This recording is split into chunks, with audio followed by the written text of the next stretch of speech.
I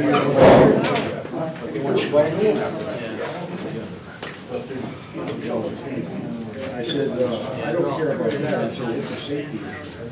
I said, if you're in a car, you get into an accident, so you're looking, he's sitting out, what are you going to do? I have a feeling that's probably.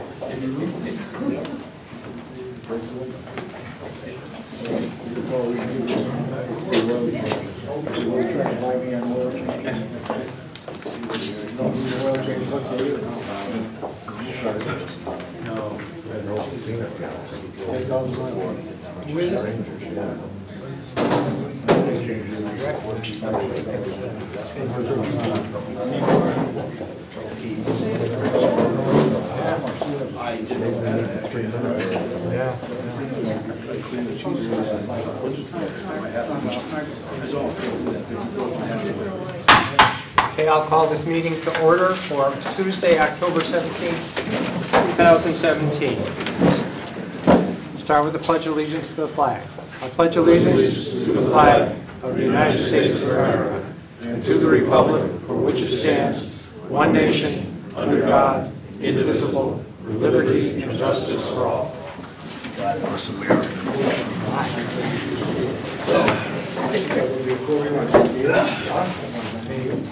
Item number 3 is agenda approval. There's agendas up here on the table if anybody wants them. We could pass them around. I'll make a motion to approve the agenda as submitted. Second. Discussion? Hearing no discussion, all those in favor? Aye. Okay, going on to the next parliamentary procedures. Just don't interrupt anybody, and the way you get the floor is to be recognized. Approval of the minutes of October 3rd, 2017, regular meeting minutes. I will make a motion to approve the meeting minutes of October 3rd, 2017, with one minor correction on page 4. Apparently, under the Frank Gowdy appointed as alternate member of the Planning and Zoning, the number 1 finger went down before the 2 instead of after. It should read 10/1/2021, not 12. So we certainly wouldn't make an appointment. No, Yep. Does happen. okay, is there further corrections? Okay. I apologize, I missed the second. I'll second. Okay. You going to accept it? Yeah. All those in favor? Aye. Okay. Communications. Is there any communications?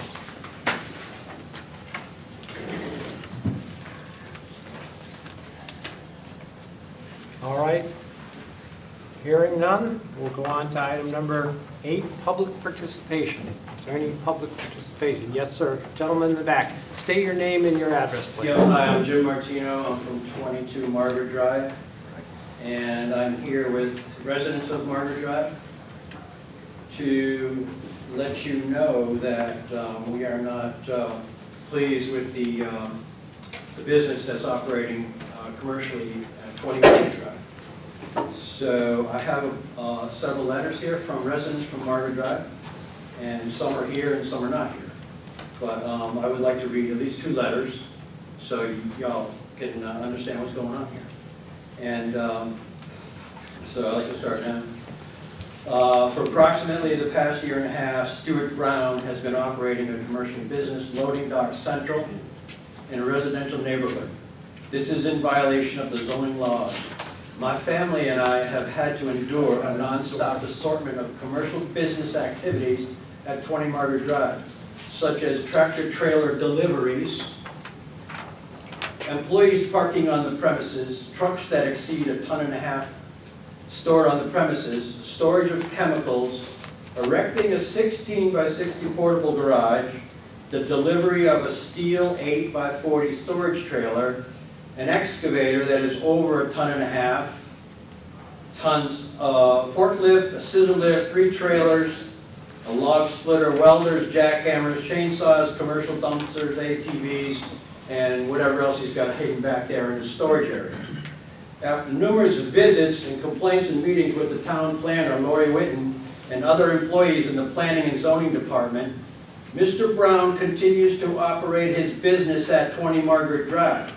He has been warned on several occasions about many zoning violations and has been given a cease and desist order twice, but continues to business as usual. I have to say I was at a loss as to why, after all this time, and with all the evidence presented, he has not yet been fined for any of his ongoing violations. I then noticed that First Selectman Bob Maynard and Selectman Steve Dearborn were part of the inspection team. I consider this to be highly inappropriate. What is even worse is that I found out that Steve Dearborn does business with Stuart Brown for profit. I expect that this matter should be investigated immediately, and I suggest that you consult with town attorney. I look forward to a resolution soon to this injustice to all of the residents of Margaret Drive. Now, every time this guy gets a warning, he gets 30 days to fix the problem. Somebody comes and they say, okay, well, the problem doesn't exist anymore, and he goes about business as usual. Typically, in that 30 days, he runs all his equipment out there. He has an excavator on his property that he runs continuously, 4 or 5 hours a day, doing projects that I don't even know what he's doing. I can only assume that it has something to do with his business because all he cares about is money. So he's turned his yard into a mini construction site. And I expect something to be done about it. I pay taxes in this town. I have a nice property. I want to live in peace and quiet. And I have a nice family. And I have a family that needs peace and quiet for reasons that I can't talk about right here. Thank you very much. Now let me read one other letter. This is from Angel Neves. He lives up the street. He says, to Board of Selectmen, I would like to bring to your attention the illegal business registered and being operated in this residential zoned neighborhood at 20 Margaret Drive, Broadbrook. And my property is located 350 yards away from the property in question, and I can clearly hear the noise and banging of heavy machinery emitted from this location. I can't imagine how those that live directly adjacent to this property can be at peace with the constant noise. The big rigs hauling material and equipment in and out of the property, flying up and down the street within a 25-mile-an-hour zone. Residential zone is not acceptable. In this neighborhood, we have young kids who like to play outside, people who like to go for walks with their pets to enjoy a nice quiet afternoon, and old and disabled people who need to rest and not be bothered. With the actions taking place at 20 Margaret Drive, it makes it almost impossible and/or dangerous to enjoy these activities in our neighborhood. It is unacceptable to have people breaking the law, disturbing the peace, and putting the lives of our neighbors in danger. Please help us. The neighbors from Margaret Drive bring justice and find resolution to this pressing matter. Angel. Thank you. And I think Bob wants to read something that he has to. Okay, Bob? Hi, Robert Wine, I live at 25 Margaret Drive. On September 25th, I believe it was, I filed a formal complaint with the Inland Wetlands Commission concerning the property at 20 Margaret Drive. I just have a question concerning procedures. Should I have received a formal response from the town concerning that the complaint was going to be investigated? You should have received, I should think you should have received something from the town. How long ago did you submit that? On September 26th, I believe is the date on my letter. I know that the town has gone and investigated. September 25th. And I realize that they have because I do have a copy of the ceased and repair order that the town issued. Okay, So, but I just thought that because I made a formal complaint, that I would have received a response back from the town saying, we received your complaint and that we're going to follow up on it. I would think so too. Okay. The second thing I want to talk about, I believe that the building that he erected on his property is an eyesore and is going to diminish the value of our property values. I can't believe that the town allowed that building to be constructed. If it's within zoning regulations, I think the regulations should be changed because I don't see how that building should be acceptable in that neighborhood. The other thing I want to address is, I don't know if there's complicity, collusion, or ethics violations concerning Mr. Brown and Selectman Dearborn conducting business with each other, and Mr. Dearborn is a member of the Board of Selectmen. I feel that there's a definite ethics violation there, and that should be investigated by the town. Thank you. Thank you. The gentleman has these letters. Would you please submit them to the recording secretary so that they can be on the record as, for sure, as you read those? Thank you. Thank you. Bob, I'd like to address some of these things. That's the, Okay, further public participation. Paul? Yes. I have something to give you. I'll take it. if it's a bribe, I won't You take. speak too soon. Ah, Okay. What I have here is a copy of an article from the Journal Enquirer Oh, and guys. a DVD. Paul, hold on. Like Ben's, or what do you call it? Hail Mary something, I don't know. Hail Mary pass or whatever, if I'm gonna take this. TV timeout? Is that what Yes, you're going for? I'm going for it. If you're gonna be talking, I need a little break. Bob, can you just give her just a second to get squared? I don't do sports. What is sports analogy here? Thank you. I don't think I think you don't play this.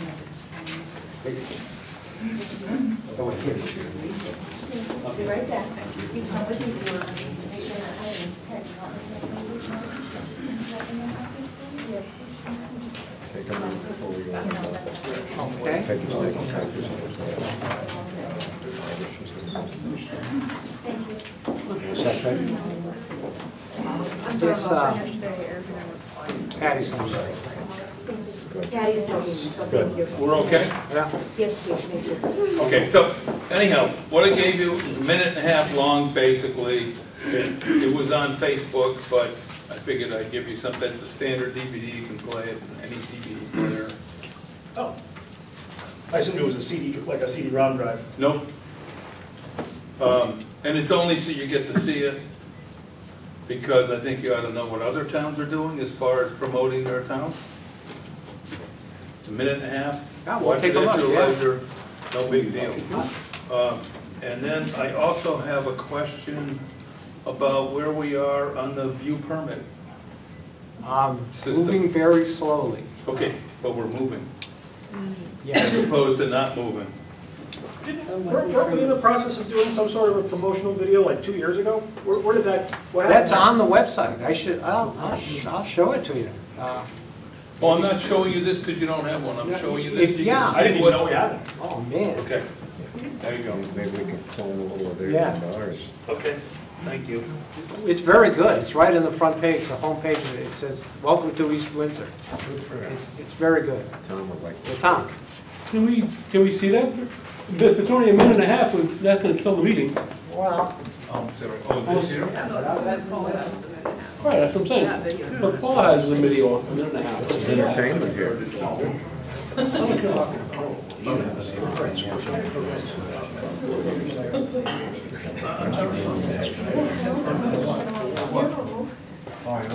Maybe it is. Oh, I'm sorry. Your name, your name is Bob. Software program we have.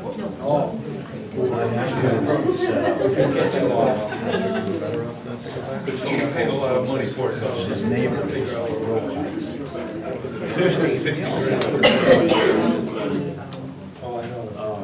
use it, they use it internally. That's why he's asked for more resources.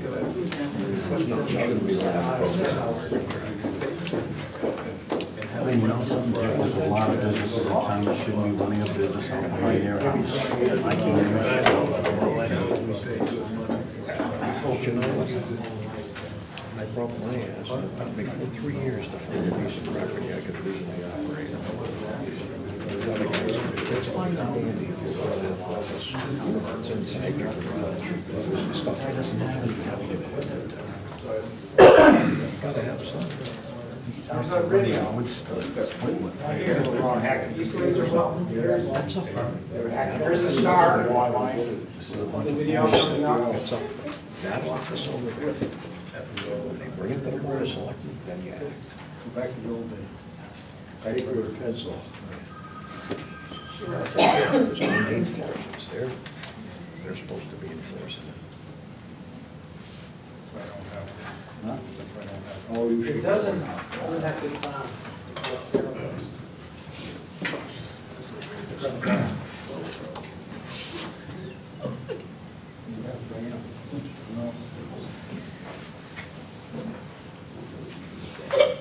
Roll call. Still possible. See, Red Robin was so good. Hello, my name is Bob Mink.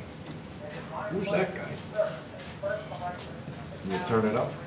That's it, turn it on. video tour of our community. I think you will find that it is quality life based on the values of historic preservation, environmental conservation, quality education, and economic development. East Windsor is a centrally located small town where farmers, teachers, businessmen, merchants, and the government come together to make good things happen. I invite you to join us as we grow, raise our families, and build our future. I hope very soon I can welcome you in person. That's the welcome. Then we have the quality of life.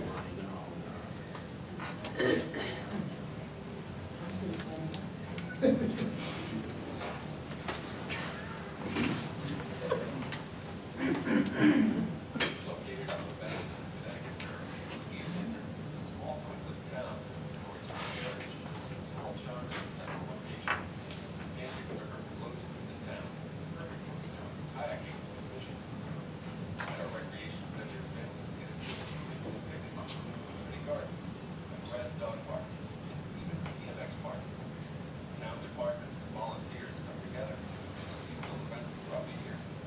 Farms, tobacco barns, factors, and agriculture, creating unique town character. East Windsor's heritage is preserved on the historical campus and designated historic district. This small town shop is located in close proximity to Hartford and Springfield, providing residents with cultural arts, sports, and state-of-the-art medical facilities. East Windsor is a great place to live, work, and play.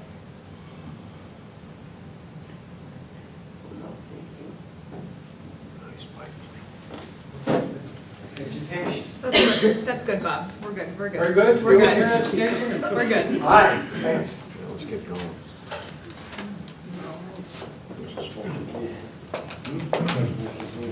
I like it. Recommended. Okay, so more public participation? Kurt? 278 South Main Street. I really want to, speak as a resident and as a member of the Historic Preservation Commission. The Broadbrook Mill obviously has been a topic for many, many years. And I know now we're involved as a commission in some other discussion as to the outcome of the mill. We'd really like to see the mill survive in some fashion. And I know it's not saying fiscally the town should take it, but the mills of some shape or form should be the mill. That people, if we can steward it and make, because the town is in it for the long haul. So, hopefully can steer it towards an owner that will respect the mill and keep a portion of it, or I know there's some demolition talk and there's walkthroughs that I've heard of. I really hope the town doesn't lose focus on it, because if they tear that down and there's no mill, that was the core of this entire town, this part of the town anyways. Everything that's about Broadbrook started because of the mill. So just keep that in mind, and you'll see me more. I know I'm in the loop with some other company now that's through the other company that owns it and the whole other mess of it. And so hopefully the board stays on board of keeping it the mill and finds an owner for it or takes it over, and so there'll always be a Broadbrook mill for the future. Thank you. I'll say a few things. That we are working towards that, but it's up in the air, as you say. We've gone to deep, and we applied for a grant to really save it. Another aspect of it is United Technologies that owns it, because it is historic. they have to go through a historic, federal historic commission to get permission to tear it down, and I don't think that's occurred yet, although it's been planned. And it will cost them money to take down something like that. So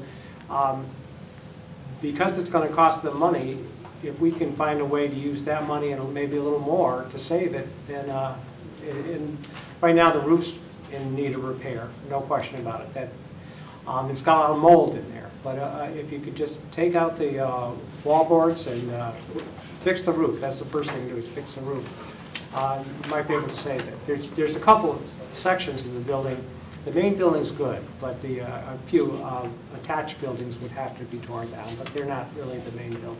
So we're hoping to save it too, but we need voices like yours to speak up and keep pushing us. Anything for the commission, or we'll do the best we can. Okay. Right? Yes. Yes, Jim Lennigan, 12 Margaret Drive in Broadbrook. I noticed today coming down our street, it looked like cement trucks coming down my side of the road. Also, I would recommend that you get some impartial people to make a visit out there. Not the selectmen, but maybe the assessor or the building inspector to see exactly what's going on there. And also that wetlands makes me nervous because we're all on well water. What is being dumped in there? I have no idea. I have never been back there. But I think something should be done with impartial people to go make an inspection. Or come out there at 8:30 in the morning and just sit and watch. But, and also, what's going to be done? Will you notify us that you're going to be doing something, taking some action, or no action? So we just put up with it. All of what you talked about is really our planning and zoning department. And I will talk to them, and they should correspond to you. And you can copy me in on an email. If you send them an email, send it to me too, and I'll make sure you get a response. That register, or that dump thing that's been on their property for a long time is still there. I'm aware of that. And I don't think he's doing well. It's supposed to be out of there.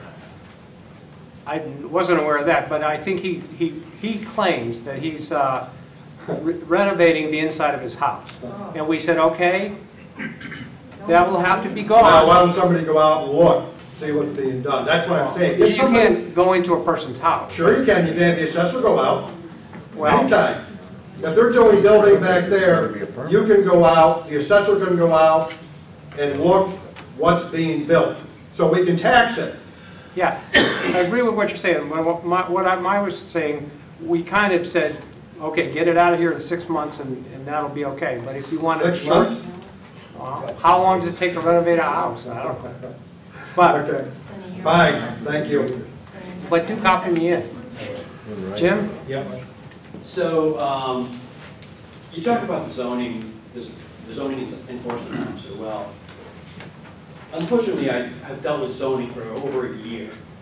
I spoke to you a couple of times about it, and I asked if we could expedite the situation because every time this guy gets a warning or anything like that, all he does is make a lot of noise and harasses and terrorizes my family. And I really, really don't like it. He makes off-the-cuff comments to other people in the neighborhood, and you know, we hear about it.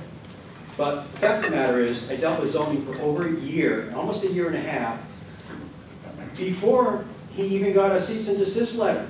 And then when he got a cease and desist letter, people went out there again, and he had other zoning violations. Well, why isn't he being fined? Hence, maybe he's got some buddies as selectmen. So why isn't he being fined? Tell me. Tell me. Thank you for your He has infractions. He has obvious zoning violations. Why isn't he being fined? Is there any further public? Because you don't know. Okay, thanks. Any further public participation? Okay, hearing none? So before we move on, are we going to do something to address their concerns? At least to ensure some sort of impartiality? I mean, between the article in the newspaper and what they're relaying is having happened, I could understand the frustrations. What are we going to do to provide for them some sort of assurances that there's no come on the scale? We are going to let the Planning and Zoning Department handle this, Jason. No. If you wish the Planning and Zoning Board to come here and speak to you, you can do that. I'll be happy to have them come and speak to the Board of Selectmen. You can ask them that question. So it's not a Planning and Zoning Commission function, it's a zoning enforcement function, that's an employee. Okay, we'll bring in the head of the department and the zoning enforcement officer, and we'll sit them there and you can ask them that question. And in the meantime, we don't meet again for 5 weeks, and this board will be different in 5 weeks. So, you know, I don't know that there's a lot of substance to that assurance. I'm afraid I do have to let the planning and zoning department handle this. That is who has to handle it. If some residents are not happy with the way planning and zoning, let me say that I realize there's a number of residents here from Margaret Drive. I've also heard from residents that say that this Stu Brown is okay in not doing this. There's a lot of controversy surrounding this, and you're right. The paper the people in the room have the ear of the paper. I cannot just side with the paper. I have to side with the Planning and Zoning Department. They know the zoning regulations, and they know how, and they have worked for years to handle zoning problems in the town of East Windsor. And I know one procedure is to give this cease and desist order, which I think you get 30 days. They give a list of all the things that have to be corrected. How many times do you get 30 days? I just know one. In my tenure here, there's been one, and it was done maybe 2 months ago. And at the end of the 30 days, all the corrections that this Stu Brown was supposed to make, he had made. Lori went out there and inspected. So maybe, and I'm sure we'll go out and inspect again, and if there are violations, but to say that a violation occurred a year and a half ago or 2 years ago, well, that's not now. And the violations have to be now. They can't be 2 years ago. So our department is handling it the way things are now. And if there's a violation now, we'll ask them to correct it. We won't just fine them and then tell them to correct it. We tell them that's the way we handle violations, in my opinion. But it would be better to get the department heads in here and ask them these questions. I personally would welcome that opportunity. Okay. I think, though, you would surely agree that it's not appropriate to introduce politicians into a regulatory function. And that is a troubling thing. Yeah. Because if that happens once, it can happen anywhere, anytime, for anybody. And all of a sudden, the rules don't apply fairly to everybody, which are supposed to be there to protect people. That is a problem. You know, I just would hate to see the recourse for this be that the town ends up getting sued over some poor decisions. As I recall, the town has been sued in the past over planning and zoning, and we've won that. Well, successfully. Well, that's good, but that doesn't mean we have to sue our residents. So I'm not suggesting that we're going to sue them. No. That's not what I was suggesting. Don't think that. Question, have these complaints been put in writing in the proper form and submitted? Or is it like hearsay? Because if they haven't been put in writing and sent through the proper channels, you can't expect any action. And the other thing, I don't know if they realize, we've been without a zoning enforcement officer, actual officer for a period of time. Right, but we do have one now, starting in September. That's on us. That's on us, you're right. We're deficient in that respect, you're correct. But it still happened. This should be mentioned to the office in there, that these people are upset and what has happened in the past, and I think it's correct. Come to the new Board of Selectmen with a report. What's been done with the history of this, with all the documentation? All right. I mean, anything should be in writing, and it should be in writing in that office too, what's been Yeah, done. there's a And history if it there, I'm hasn't sure. been done, then it's, the Board of Selectmen is gonna have to light a fire under the proper people to get things taken care of. Or at least get a report back. I would just certainly hope that the regs are being enforced I would too. evenly. Evenly, Evenly and across the board, for everybody. for everybody. But normally, things don't happen, they don't go out looking for violations, they normally need a written complaint. But nothing that I have heard on the zoning or the wetlands, the last few meetings have had anything that, haven't really heard much on it, other than I did hear about that dumpster issue. I made a formal complaint, I have the letter right here, that I addressed to the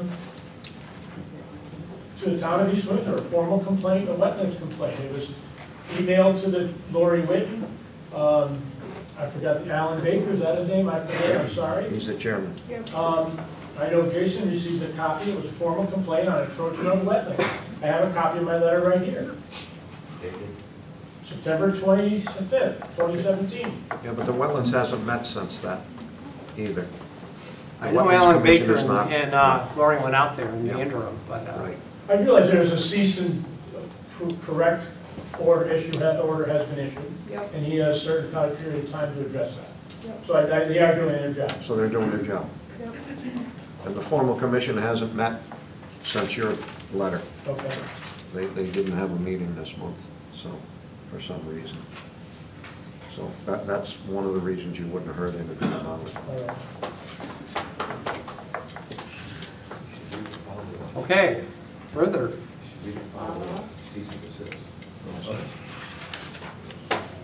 Is this something that we should refer to Josh to make sure that we're doing this right?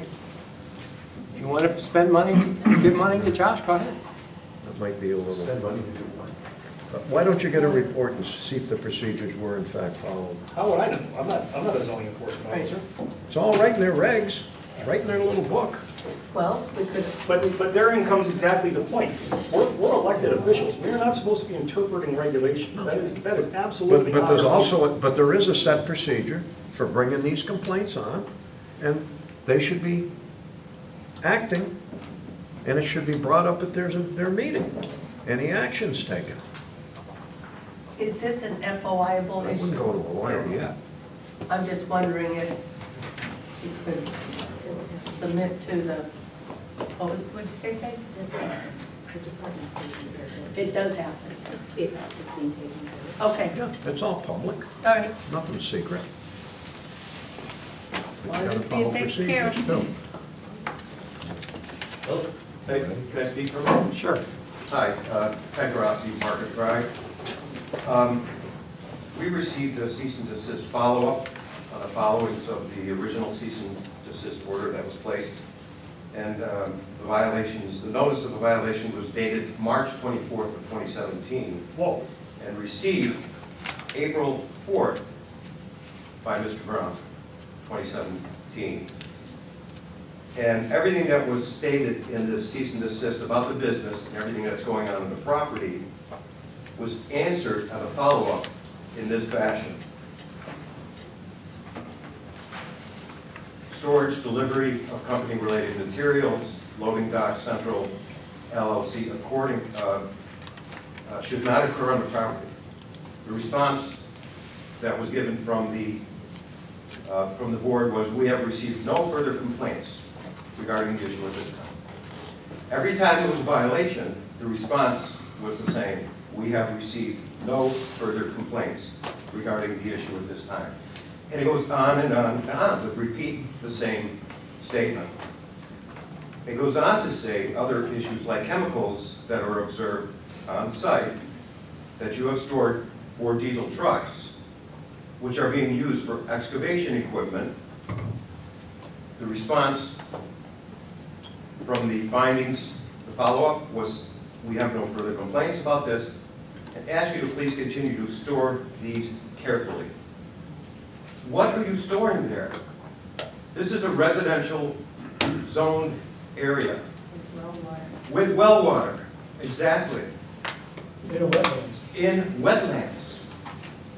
Now, I've been involved with the DEP on an issue that was caused by a farm on Ellington that caused our well water to go bad. It cost $20,000 to get the filtration system placed on my property, along with 5 or 6 other properties that had the same issue.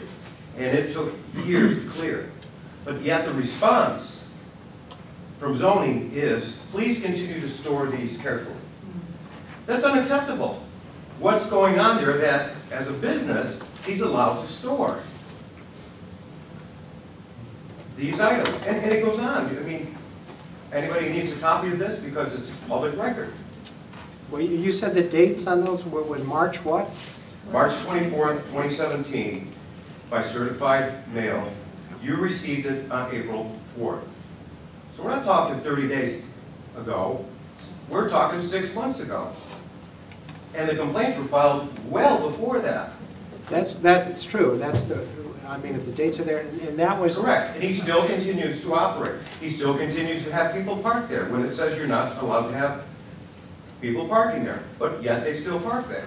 They've even gone so far as to park across the street in somebody else's property. I think, obviously, planning and zoning has to do something. We have to be, you saying that somebody's parked across the street, we have to observe it, or you take a picture and Correct. a date. We have videos, we have pictures, I mean, we don't know what else you need. All right, other well, than see, the screaming that's why I'm trucks at 6 tempted to o'clock get in the morning. involved, and I know that when I get involved, that doesn't work out very He's well. registered as that business address of 20 Margaret Drive as a business. When And, asked, let me say, do you even live there? He says, no, it's a business. and yet I've heard he said yes, and his other neighbor on the other side says yes. Well, where's the other neighbor? Well, We're here. he doesn't complain. He thinks he... It says no other further complaints have been registered. We are now registering the complaints.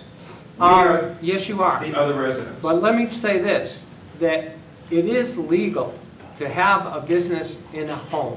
You can have an office and receive mail. I have a business myself. I'm letting There you you go. venture out to my house, it's not in his home, it's in his yard. He's It's laughing in your faces. He built an 8-foot stockade fence across the front of his yard, so you can't see what he's doing anymore. The vehicle's parked behind it, you can't see what he's doing anymore. He's laughing in your faces. It's got to stop. It does. It's been plain and simple. I mean, if Channel 30 has to come out, do a report, then so be it. Okay, yeah, no, that's fine. Contacted over the chemical. Exactly. It looks like there's a problem between you and the planning and zoning department. That's what it looks like. And Then why were you up there? I was out there because I wanted to see what was going on. And also, Really? oh, no, I just went out there because I, So and when's the last also, time you were out when there? I was out there was no zoning enforcement officer, as was pointed Well, out. shame on us. You're right. Shame on us. We also don't have I a pay treasurer. taxes I here. kind of like to get a treasurer. But the point is, it's all enforceable. Because you don't have somebody to enforce it, let it It's go. now we do have somebody to enforce it. So it's 30 days from now? I mean, at what point is there some sort of a positive resolution? We have to We find need a there's a resolution. violation. The only violation we're aware of, that I'm aware of, is there's a wetlands violation, and that has some kind of a correction. People just told you what he's doing. He's running trucks up and down the road. He's in there at 6 o'clock in the morning. Why aren't you listening? You're not listening. I hear what you're saying. No, you don't. I hear what you're saying today. I didn't hear that he was running trucks up and down the road until today. But I did hear that a trailer truck delivered Have you stuff read the to initial his cease and house a year and a half ago. I did hear that, and that was one of the things that prompted us to go to his property and tell him that he has to stop this business. But that's all I can say. I don't want to really have a back and forth. Do something. Just do something. Well, What's going to happen? I think I can say that you and the zoning department And I guess I would moderate, should come in here at a time that's convenient for both of us, probably during the day sometime, and we'll sit down and talk. And they can give you answers. Go ahead. Hello. As first selectman of the town, I do think that you are a leader here, and you should... I didn't hear what you said. You're the first selectman of the town, correct? That's correct. So you should probably take ownership of this problem. I think I did. I think you're All right. passing it off to the board. I think that you should give these people... No, I said You gotta that, follow procedure. I said that I would have a meeting with the people in the back, myself and the zoning department. I think that's taking it, the bull by the horns and attacking the problem. Do you think you can commit to a time? If they can, give me a time during the day. Oh, I work. I would be very happy to have this conversation at, assuming I'm still here, at the next Board of Selectmen meeting with those people. Well, that's fine with me. Well, it's 5 weeks. Why don't you make it a motion? It needs to be, there needs to be some sort of on the record. Yep. Make it a motion. We'll report at the next Board of Selectmen's meeting. We'll put it on the agenda. Simple as We'll put it on the We'll put it agenda on at the the next agenda. Board of Selectmen meeting. And the date of that meeting is? Well, November 21st. November 21st. Election day is the 7th, so that's why we're not having it the 7th, so. Any chance we could do it before that? That'd be No. nice. We can't have a special meeting for that? He can, if Bob researches it and finds that there's really something wrong, then you could. Well, I think that we made a date to solve this on the 21st of November. I think you're right. Let's go do it. Should definitely have a report from the Yeah, we'll have land use office, both of them. They'll be sitting here. Because your inland wetlands is not going to have a meeting until after the election, the next day, in fact. So they can't act on any of the wetlands violations until that time. We're going to have a discussion right here. Unfortunately, you got to do things, government turns very slowly. So we're going to invite the inland wetlands and zoning to be at that meeting on the, There's no zoning. huh? I want the zoning enforcement officer. Yeah, And- okay. and the- You got a wetlands issue too. Hmm? You should have head of department. Yeah, That's all. Lori and Matt? And she'll bring whoever experts she needs, I'm sure. But she's the supervisor, she should be tasked with giving Bob the proper answers, right? That's correct. Okay. Is there any further public participation? Yes. I'm very pale compared to their problems on Market Drive. Okay. My name is Ronald Dubois. I live at 5 Amelia Road, Broadbrook, Connecticut. I've spoken to you, Mr. Mayor, a few times. It was about the Oklahoma Dust Bowl that we had on the project of the sewer drains during the summer. And I suppose you had said that you were going to propose to the board, as far as my house is completely covered with the brown from the trucks, from the cars, everything. So I proposed to you that you would ask the board to either somehow clean or to whatever my house, because I'm on the corner and I get everything. When that dust bowl hit and they didn't put any calcium down because it wasn't in the budget to put down anything, that was biggest dust bowl that you would believe. I had to shut my windows, otherwise I would have 2 pounds of dirt inside my house, right? And when it was nice and everybody had their windows open everywhere else, I had to shut my place down. I had to put my air conditioning down because my wife has asthma. So I had to actually close everything down, use my air conditioning, which I shouldn't have to because it was 70 degrees and it was beautiful outside. But I had to close everything down because of the Oklahoma Dust Bowl that occurred at my corner. Now, everybody else down the road, I don't know what they did or whatever, but I am on the corner. So I'm getting hit with all the dust from every direction. So when that goes up, it goes to my house because I'm on the corner of Ryan Amelia. I get all the dust from everywhere. My sills are brown. I have a yellow bench in my front porch. That is completely brown. I haven't cleaned anything yet because I wanted to show what was the problem from this Oklahoma Dust Bowl. And basically, you asked the board what they did, and they said they denied it because they would have to pay everybody's house to be cleaned and all that. Well, I'm not really concerned about everybody else that didn't come or whatever. I am here now because you told me to attend the meeting and say my say. So basically, I'm here to say to the board what can be done, because if all you have to do, I haven't cleaned anything. My garbage cans are blue and gray. Well, guess what? They're not blue and gray because I haven't cleaned them. They're brown, completely brown. My sills are brown. My yellow bench that's in my front of my house is completely brown, all because of all this dust that came up because nobody had put anything into the budget to put down the dust.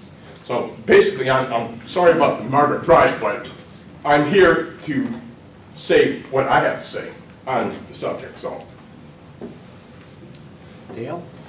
Ron? Yes. I live at 51 Amelia Road. Mm-hmm. I have a colonial blue cape. Mm-hmm. I have white shutters, and I agree, there was a lot of stuff.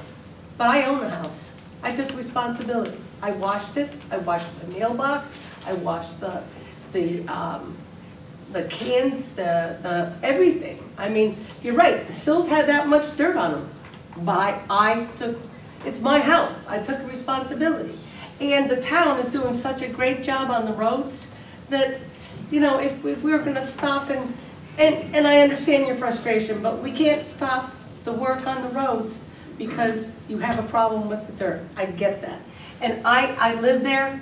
I can attest to it. And I cleaned it. I had to. But he's right, because I had to, as you can tell, I've got something going on, and I had my air conditioner on the whole time. I had to, because I couldn't breathe that stuff in. But it's my house, it's my cleaning. I live here in town, I pay taxes. That's what I do. But I understand what you're saying, but the problem is, that wasn't any problem that was due to me, that I caused that. The cause of the dirt that came up because there was no calcium put on that road. Anything that was in the budget wasn't put down. Again, if there was something put down, there would have been a minimal time of dust that would come flying up. I'm on the corner, so I'm getting more dust from everywhere compared to your house at 51. I'm getting it from every direction. See what I'm saying? So you saying that you may have cleaned and everything and all that, that's fine. I didn't, because I didn't cause that problem. I didn't cause it either. I understand that. But I was so grateful to have the road fixed at 51 Amelia Road. And the kids come up from the bottom of the hill. It's all smooth now. It's quiet. I'm not listening to trucks slam the brakes on as they're coming. The town did us a favor by doing the road. And to me, I have to clean. That's my responsibility as a homeowner. Thank you for expressing yourself, and I did bring it up to the board, as you know, and as you also know, we voted not to help you. Right. So I think that, and I appreciate you coming in and voicing your feelings, because maybe we learned something from it. That's all I can say. What could you learn? Well, you get construction, you're going to get dust. I'll talk a little bit more to Public Works, and maybe when they do it again, we can do a better job.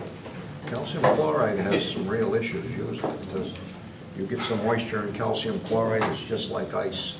And you'd end up with crashes in the intersection of people sliding right off the road. And I know it firsthand, because my son's got a scar like that up his arm from a road in a neighboring town that they put calcium chloride down, and it was just a little dew.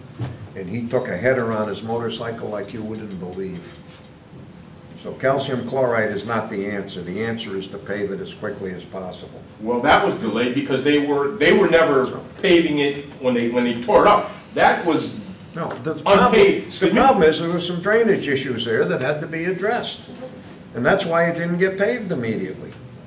But if every time you chip seal a road, you got the same dust problem, the only difference is it's blue-gray instead of brown.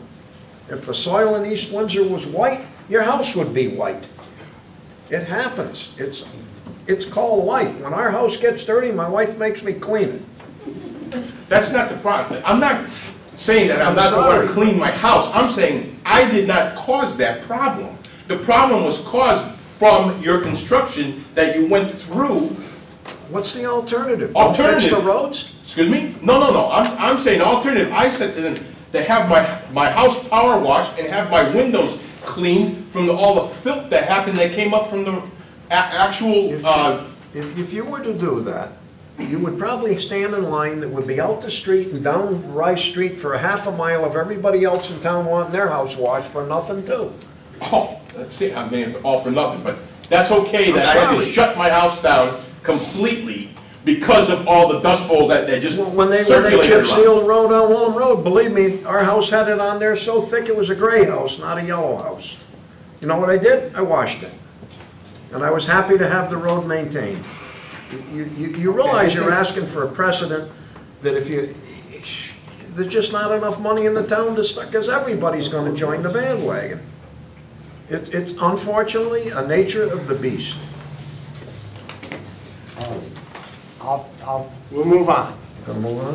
Done? Further public participation. Okay, going on to board and commission resignations and appointments. Okay, I'll make a motion to appoint to the Capital Improvement Planning Committee, Adam Meehan, as a regular member for a 4-year term expiring 10/17/2021. Second. Okay, What an asset. Thank you, Adam. Yeah. Any comments? Adam's a great guy, he'll do a great job. I agree. Good. Okay. All those in favor? Aye. Aye.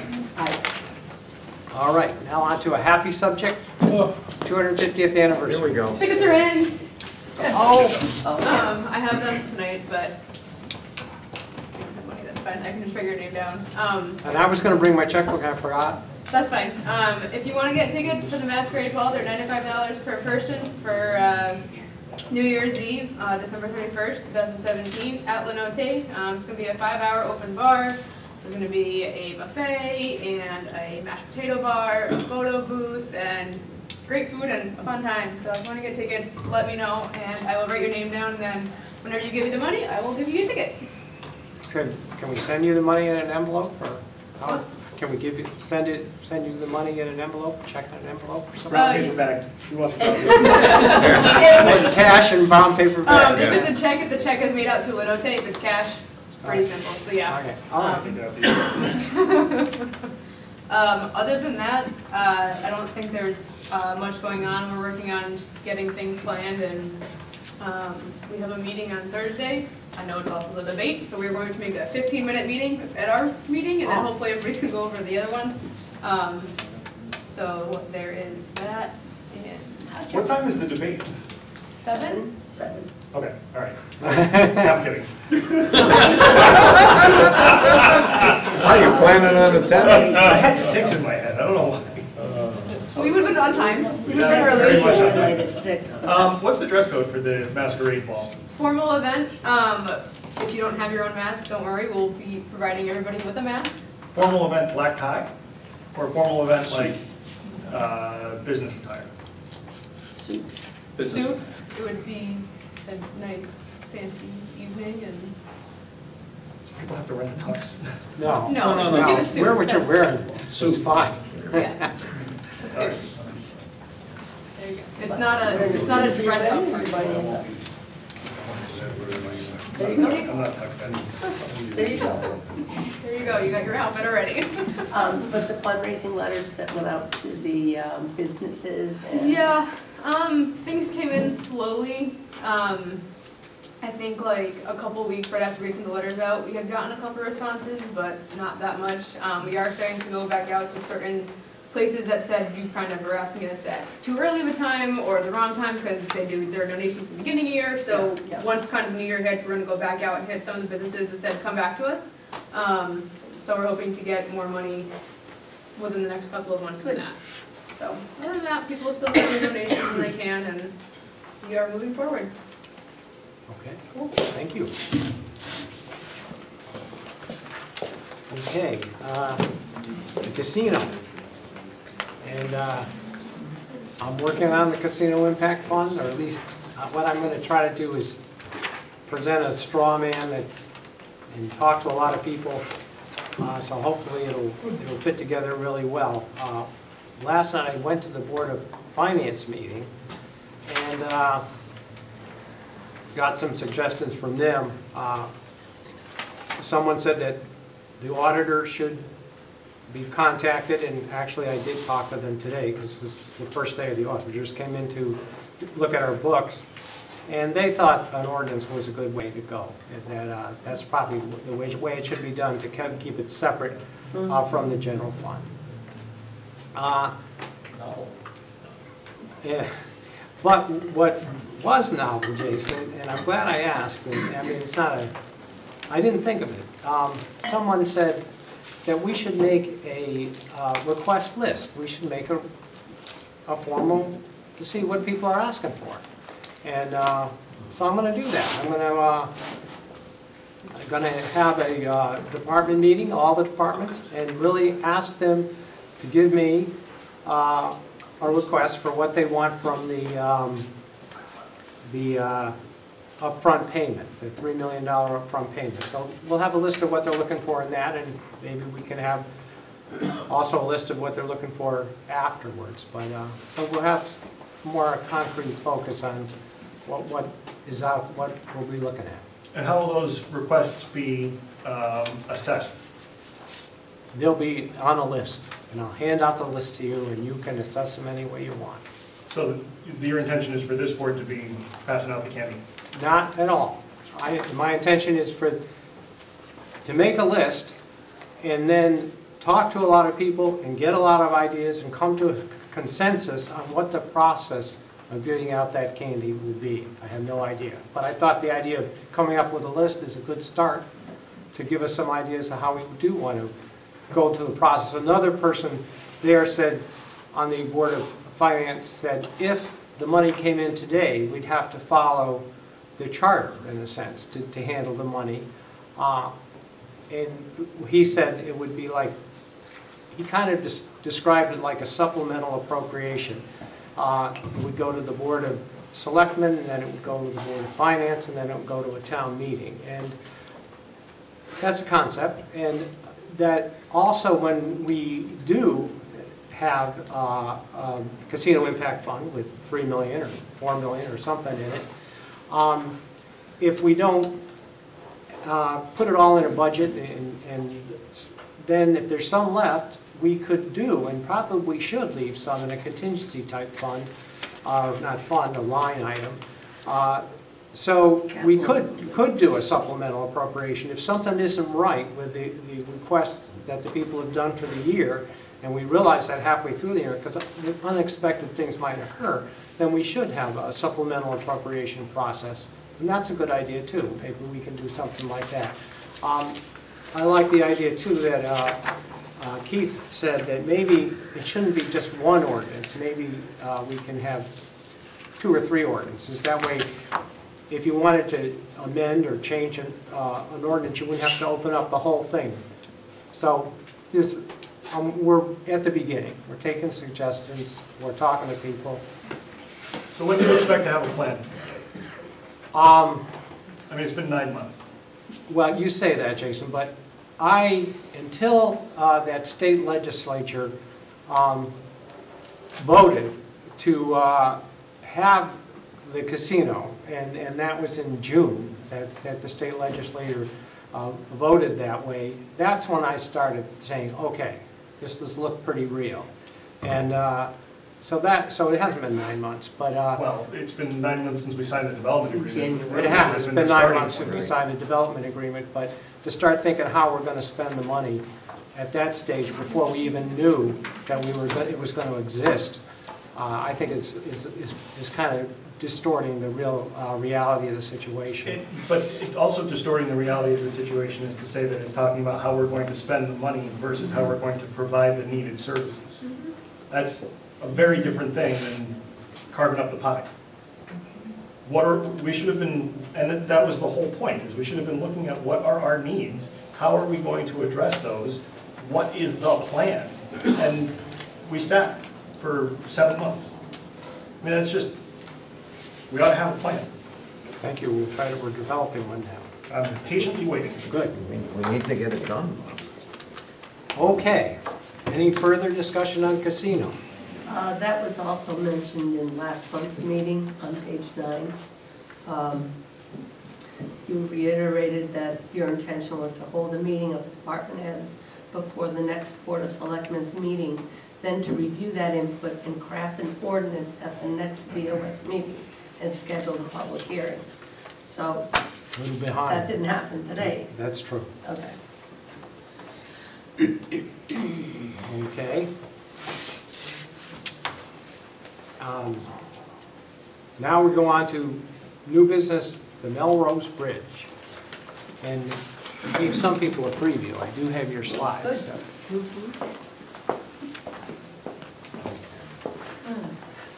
Barbara Sherman? The lady of the hour, the builder of bridges. First steps of using Is them. the next trick the yellow brick road? Walked across there the other day. Good for you. Okay, so, as of Friday, the walkway was placed within the framework of the existing Melrose Bridge. The prefabbed bridge came in on a tractor trailer Thursday, and much thanks to the East Windsor Police Department, they facilitated the, that's the end, Bob. That's Can the you end. go the other way? Yeah. All right. Just skim right through this. On the bridge. Okay, the police department, no, Oh, that's went too all right, far go then. this way. All Okay, right. no, one No. more. One more, yep, there we go. All right, They're so, coming with the bridge. so the bridge came in, the walkway came in on that tractor trailer on Thursday. The East Windsor Police Department facilitated its, not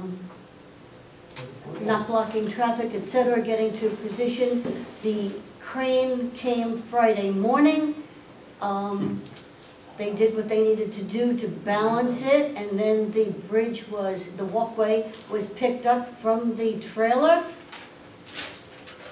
and gently, oh so gently, placed within the framework of the bridge, down into place. It was adjusted, and it's there.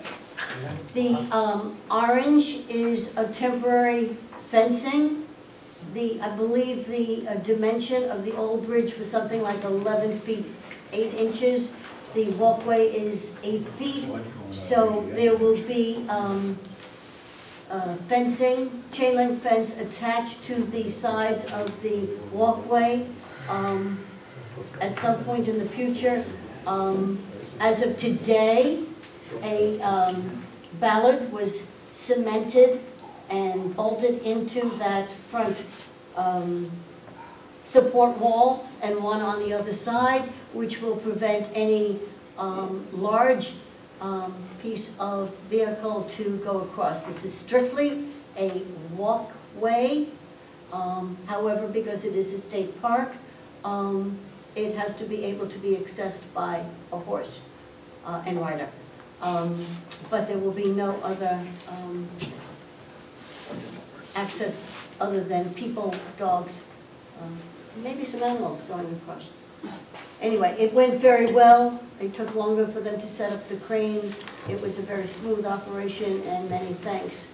We do have somebody living on the road, Albert Grant, and he is a member of the River Commission, and he is kind of working as the point man with them, because he knows the minute that something passes his house that there's more activity going on, so he's been in contact. I'm hoping that the Highway Department can finish all their projects that are still underway, and they can deliver some material and give us the ramp up to the bridge so the walkway will be accessible. Our volunteers are ready to do phase 2, which is to get to the other side and develop the trails the first trail will go to the Enfield border, so we connect with the trails that were built there. And then we have other plans, but that's going forward. But just to let you know, the walkway is in place, and many thanks to everybody who helped facilitate it. Good job.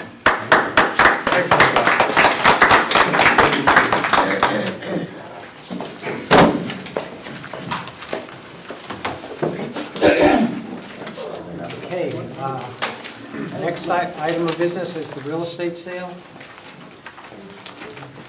I have a couple questions. About the real estate sale. Yeah.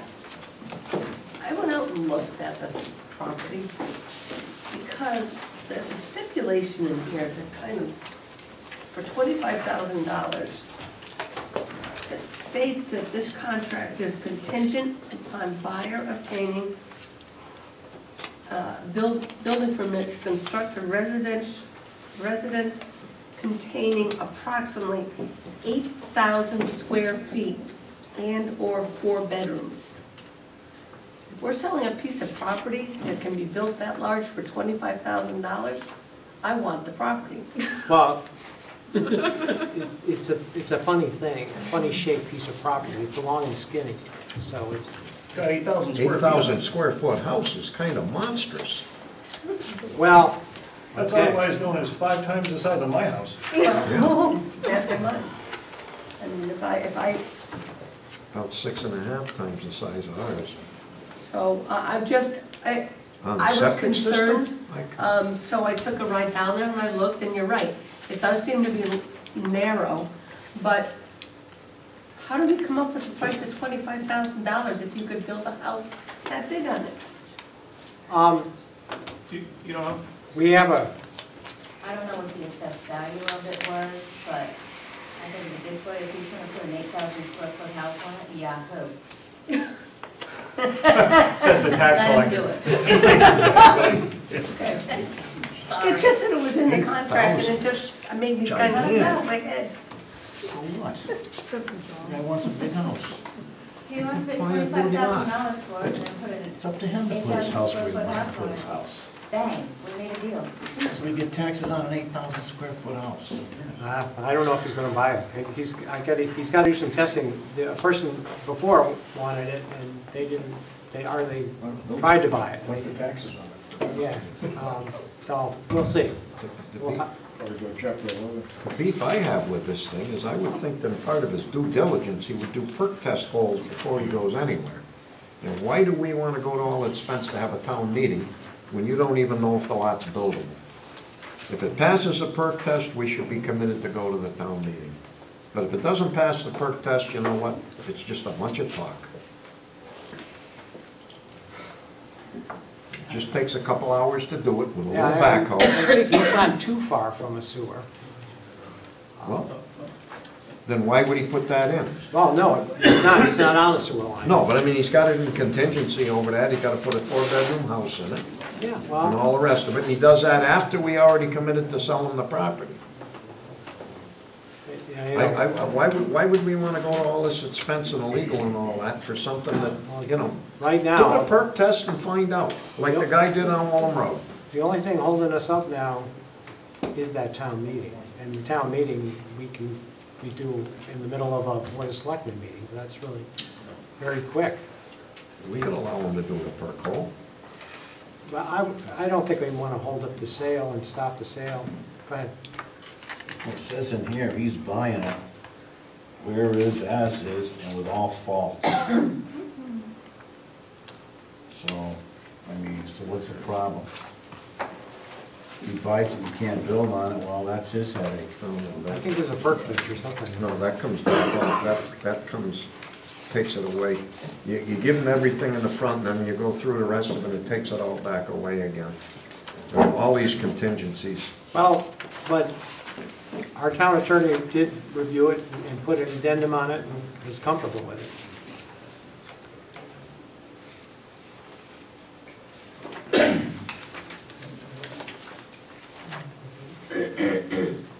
Where did our attorney sign off on this? Well, he wrote the addendum, the first page. Addendum to real estate purchase contract. And I signed it and the buyer signed it.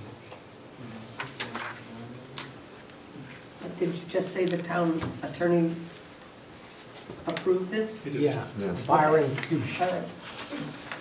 Something. Yeah.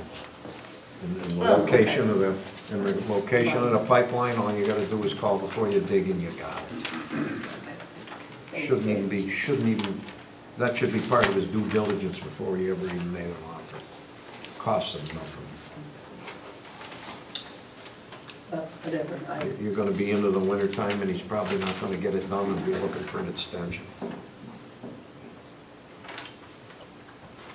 Done.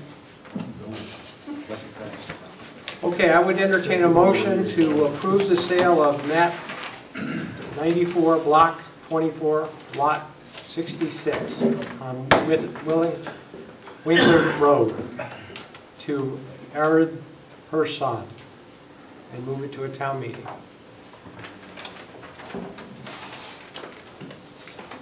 I move the approval of sale of town property to Arvid Persad for map 94, block 24, lot 66, and forward to a town.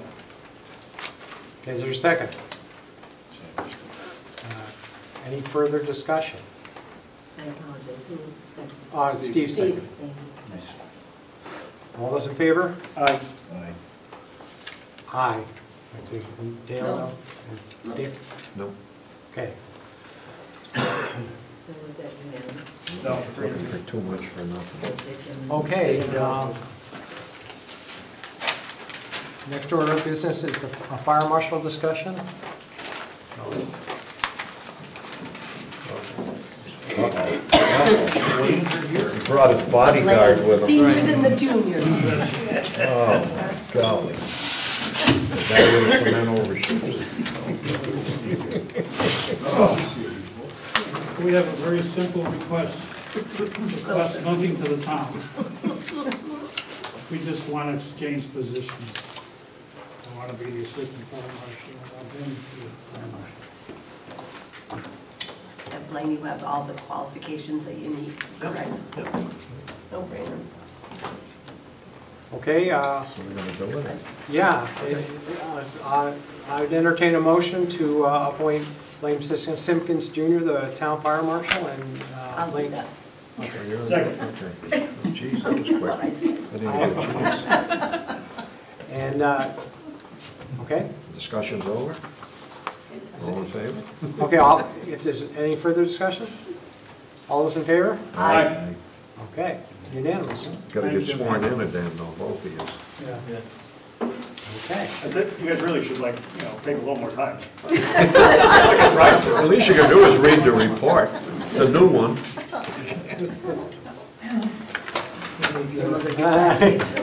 We don't want to hold it, we got a lot to do. So, thank you. Thank you. Condolences, guys. I mean, congratulations.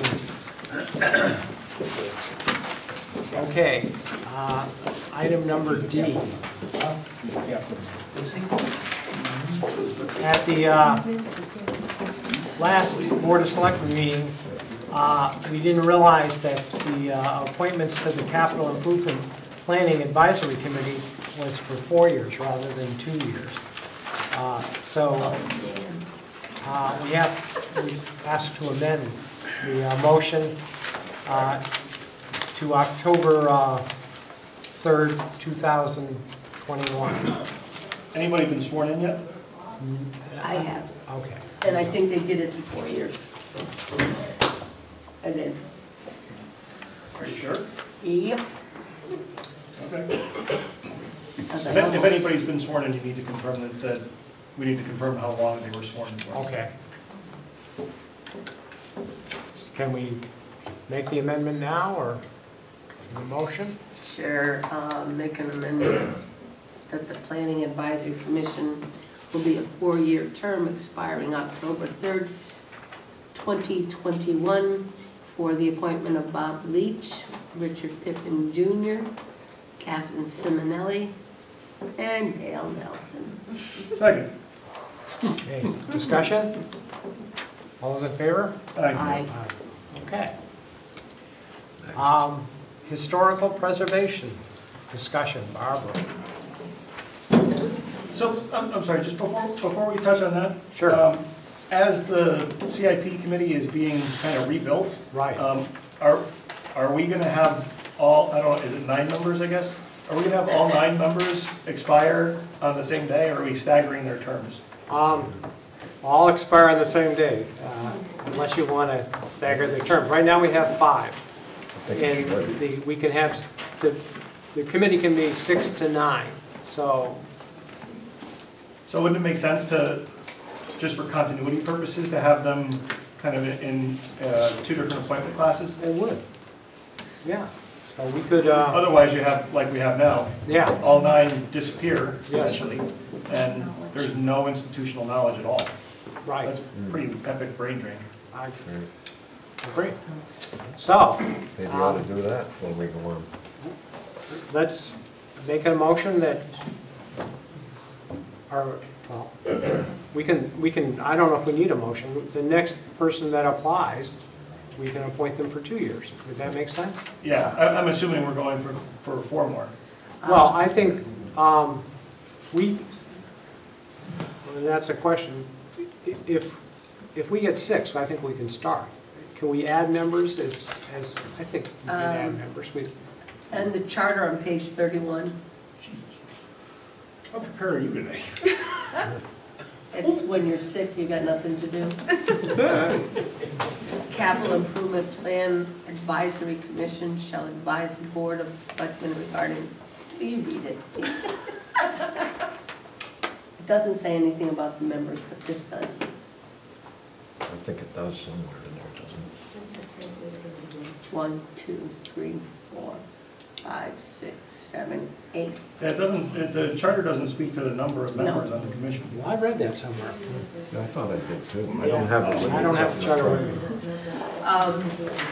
On the planning and zoning, it calls for 8 with you as advisory and the treasurer as advisory, so I think that's where the other 2 are coming in. I'm sure I read somewhere 6 to 9. Why would you have an even number?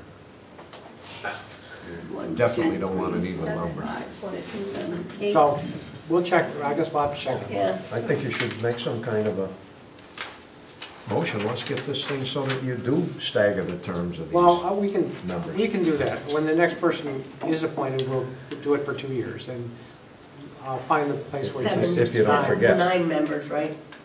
It's a 6 to 9 for some reason. No, it's always been 9. I thought it was in there somewhere. Sorry, Barbara. That's okay. Look it up, get it over with.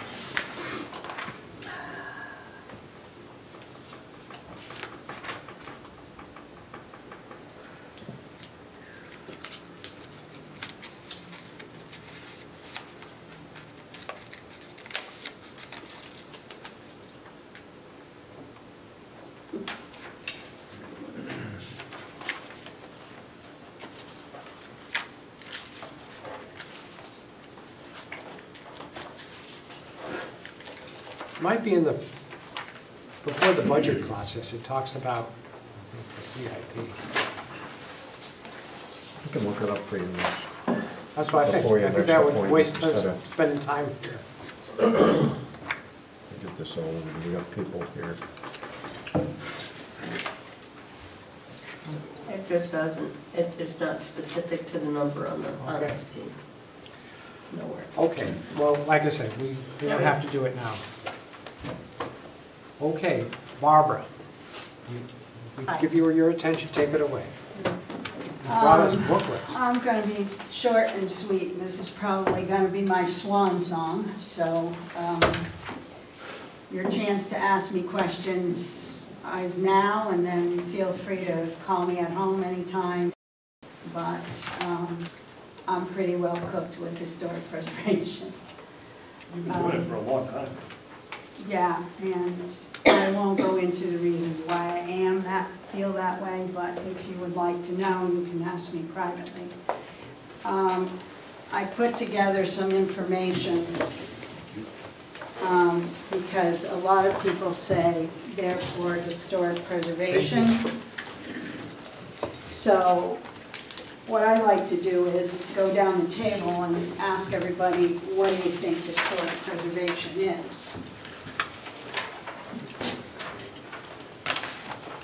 Well, Jason, what do you think historic preservation is? I'm not sure I could put a quantifiable definition to it, but I would imagine that it's recognizing areas of some sort of significance and taking steps to, I hate to use the word in the definition, but to preserve it. Okay. I mean, I don't think that simply, I suppose my own thought would be that not everything that's old is necessarily historic. For example, an old tobacco barn may not have the same historical significance as a tobacco barn where Martin Luther King lived. To me, there are degrees there. Okay.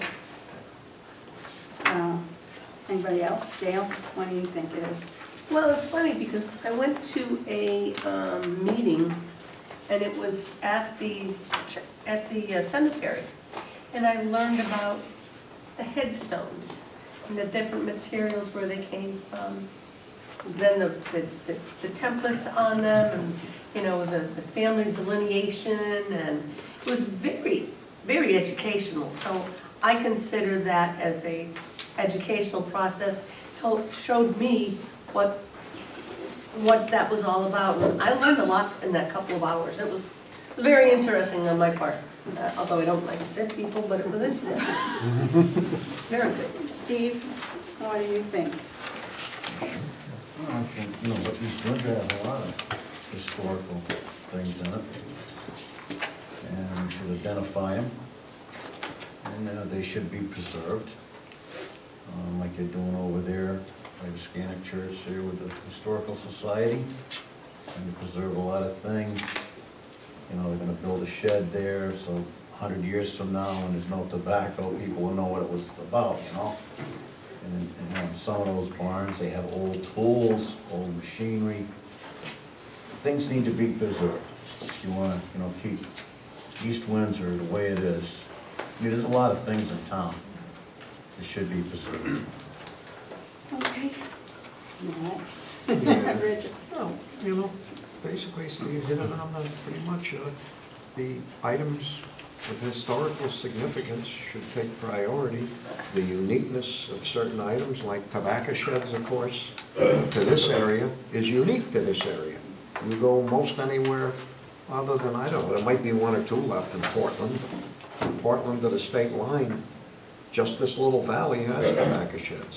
So it is significant to preserve something that is unique to this area, like the quarries in Portland or Haddam, other various things. But not to the point of ridiculousness. It needs to be done with common sense and in order. It needs to be reviewed and weighted, because this meeting, as soon as it's adjourned, is history. It's modern history as opposed to ancient history. We need to have a balance. All things need to be preserved and cared for, but not to the point of causing all kinds of problems doing so. And the practicality has to be there, and unfortunately, there's never enough funding. And I have to say that I can tell you were a teacher, because you started this meeting very well, asking us to give you input, and that gets us involved. I thought you were a nurse. I am, but I was a teacher, and I was a curriculum designer, and I was a principal, and I was a paralegal, and you didn't a miss lot much, of did things you? in my life. So, but anyway, historic. There's a history that we all have, and it goes back a long ways. The Romans, the Roman cathedral, and it goes back before that, the pyramids, and that's human history. And then when you focus more on East Windsor history, that comes down to, well, because it's our 250th anniversary, I know it's 1768 is when it was founded, before really the birth of our country. And, but even then, there was, probably it was from, I'm not sure how the charter was really, the corporation, it probably came from Windsor because it was part of Windsor. And then even before our settlers, our ancestors settled this area, it was the Indians and Native Americans, and they did a lot here. And you go to the Historical Society collection of arrowheads things, and so and there's a lot to the history of East Windsor. And obviously, Warehouse Point, its very name, is indicative of what was there. But then there's also the soil that we have here, is 6-foot topsoil, and actually, so the lake, I've forgotten the name of the lake, but the whole 15,000 years ago, the whole river valley was melting glaciers, and it was a big lake, Hitchcock Lake maybe it was called, and went from Middletown all the way up to into New Hampshire. So, and we're the silt that was at the bottom of that natural dammed lake. And then, of course, as Kurt said, there's a mill down there that, and Bill Loses can tell you the history of that, the formation of our fire departments. That I guess there were 2 fire departments that served the mill, and so there's a lot. And of course, you go out into Melrose and in that area, and so there's a lot of history in this town, and a lot of things that we're fortunate that can be preserved because other regions, even around us, haven't taken advantage of that. So there's hopefully the people can get together, but it costs money in a sense too. So there's an economic downside to that, I guess. Okay, so you have a packet of information in front of you, and that's, in my opinion, for you, should wind up kind of being a Bible about historic preservation, as near as I could put something together.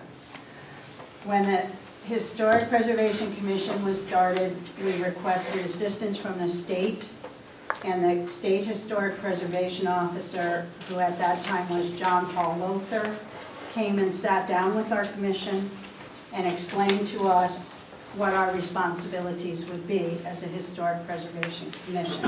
So this document here is an old version because now they've made a newer version that's incorporated in culture and tourism. But this is basically what he went over with us, and this is the Connecticut Historic Commission. Everybody said stuff that's correct. None of it was wrong, except the only distinction that I would make is that there is museum-type preservation, which means that you take artifacts and you put them somewhere. And then there is this stuff that the East Windsor Historic Preservation Commission deals with, which is the history through the built environment. And by built environment, I mean everything from cemeteries to bridges to monuments. All this brouhaha in the country about Stonewall Jackson on a horse, that's historic preservation. If we had Stonewall Jackson standing on a horse in this town, that would be the responsibility of the Historic Preservation Commission, that monument. So, now, in conjunction with all of that, there you can see from the outline 1 through 18 on the first inside thing about the programs of the Connecticut Historical Commission, which is not anymore a separate commission as part of culture and tourism. There's preservation planning. So on a subset, we do preservation planning. And we did. As a commission, we sat down. There is a document in the town hall. You have it in the center of your thing. It looks like this. It's 5 books. There's one in the Warehouse Point Library, and there's one in the vault. And this was the survey done by the state of Connecticut to tell us what were the most important historic buildings in the town. There are approximately 265 of them, but they're not there, they're not all there. We've lost at least 6 of them, and we've only preserved in perpetuity 12. So we've not been excessive about doing anything. In addition to a planning process, you also have the national and the state registers. There are 2 ways to record a building. One is on the state register, which is the easiest way, and the other one is on the national register. And those are also in with that, in with this thing. So none of the examples, at least that I can see in the center section here, are dated? Are these successful applications? Are these Okay, these, you're looking at the back already. You're jumping ahead of me, Jason. I thought I was in the same section. Oh, I know what you're looking at. You're looking at the stuff with that, yes. That's actually what your inventory looks like. That is a page out of the inventory. And we're in the center, Steve. So this is a successful application? No, this is not an application. This is an identification form. There are over 200 of these that are in those books in the town vault. And these were what we used to decide what we were going to prioritize to preserve. Each of the board members back then took a section, and we came up with 5 potential historic districts of no more than 10 buildings. And okay, so you're not overlaying the 5 boroughs? We're giving each village their due, in other words. And so these are the thing that we used. To identify any historic property, it has to have 2 forms of value. It has to have an architectural value, and it has to have a historical value. How do you define a historical value?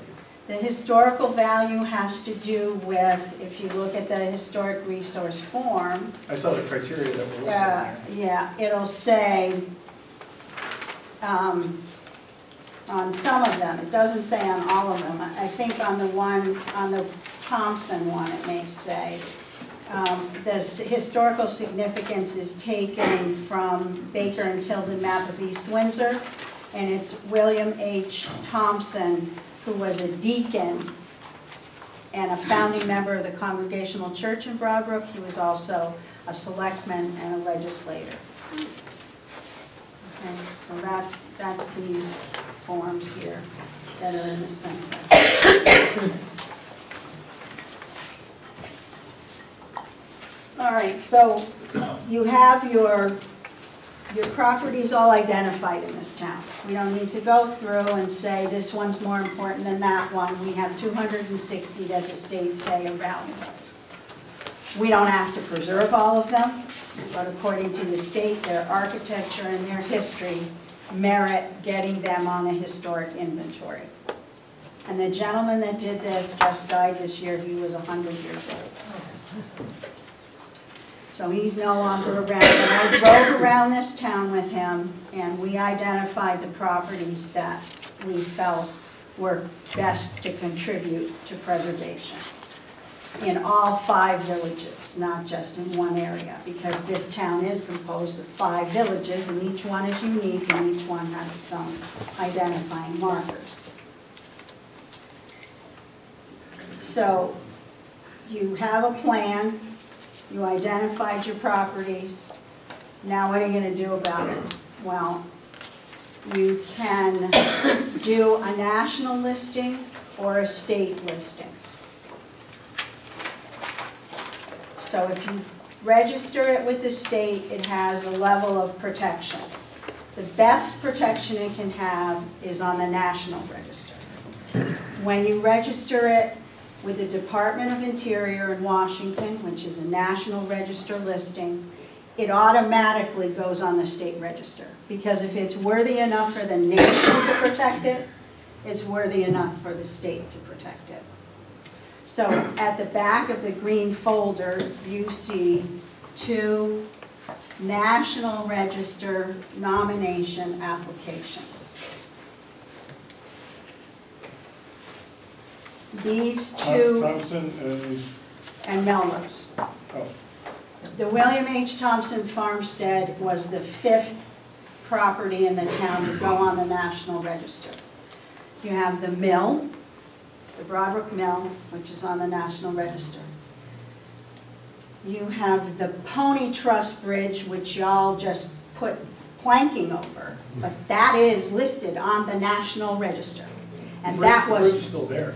I understand that, but the state did that because there are only 26 of those in the entire nation. And the last time they wanted to do planking, I spoke to the State Historic Preservation Officer, and he suggested that we have someone come out and analyze the foundations of the bridge and the best way to preserve that bridge, because there's only 26 of them in the whole country. So he wanted us to take great pains in caring for the bridge, which it hasn't been cared for in a long, long time. You also have the Scannick Academy, which they put on the National Register when they made the Historical Society. You have St. John's Episcopal Church in Warehouse Point, which the Episcopal Church put that on the register. And now you have the Melrose Historic District, which is the first, last, maybe, and only historic district you have in the entire town. And each of these properties were investigated. This is not an application that can be done by a layman. Each of these property owners who are involved in this district put up money to hire a professional consultant to put these properties on the National Register. They were all in favor of doing it. They all wanted to protect them in perpetuity, not just for their own families, but for the town itself. And that, in my opinion, was extremely admirable of them to do. You can tell the entire history of the town by going and doing a windshield tour of this historic district. This historic district, the properties start in 1790 or so, 1780, 1790, and go all the way up into the 1870s and into the beginning part of the 20th century. The house that I own was built in 1917, and it is officially 100 years old. That house, it's a craftsman bungalow. And there was a big brouhaha somewhere else in the state where they wanted to tear one down, and they said they fought it intensely because they said it's a unique style and it's something that should be protected. The woman sent for the plans. They're actually Sears plans, but it's a California style house. What do you mean they're Sears plans, like Sears and Roebuck? Sears and Roebuck made them. Yeah, Craftsman bungalows were made by Sears and Roebuck. Sears and Roebuck. So this, basically these nomination forms, they have to have architectural analysis and historical analysis. And they also have to have GPS mapping. They have to have, map the district on a regular map. And then you have to have elevation photographs that show views of each of the properties in the district. So now you put your stuff, recorded it, either with Department of Interior or with the state of Connecticut. That's great. Now what? Next thing you have to worry about is how you're going to take care of it. There are several things in this handout that talk about preservation tax incentives. That's particularly true for people who have commercial property. That mill in Warehouse Point, and that's the reason why the Broadbrook Mill went on the register, was because there was a tax incentive to do that. There are also individual household tax incentives that can help you to keep up your property and restore your property. There are also grants when the money is available. trickle-down money from the federal government that goes to the state government that we, private property owners, apply for through Connecticut Preservation Trust or through the State Historic Commission. There's also something called a certified local government. This application, I talked to Denise Menard about this and it never got anywhere, but I really would like to see it get somewhere. The application is about 35 or 40 pages long, and what that will do is that will open up funding to East Windsor for historic preservation. It will open up many more sources of funding. To be a certified local government, you have to apply. You have to, as a town, identify a municipally owned property that you make the effort to preserve. And you have to show your justification for preservation and what you did and how you did it. And what I had suggested was to use that Barber Hill School because it was small and it was a manageable project. Because you can't start out with some big enormous thing.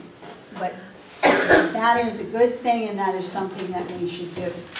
It sounds like it's after the fact. It's Not after the this, fact, but Barbara. no, I meant What? no, I meant this. It's what you described. It sounds like you have to pick out a building and preserve it, and then apply for the. Well, no, yes, you do.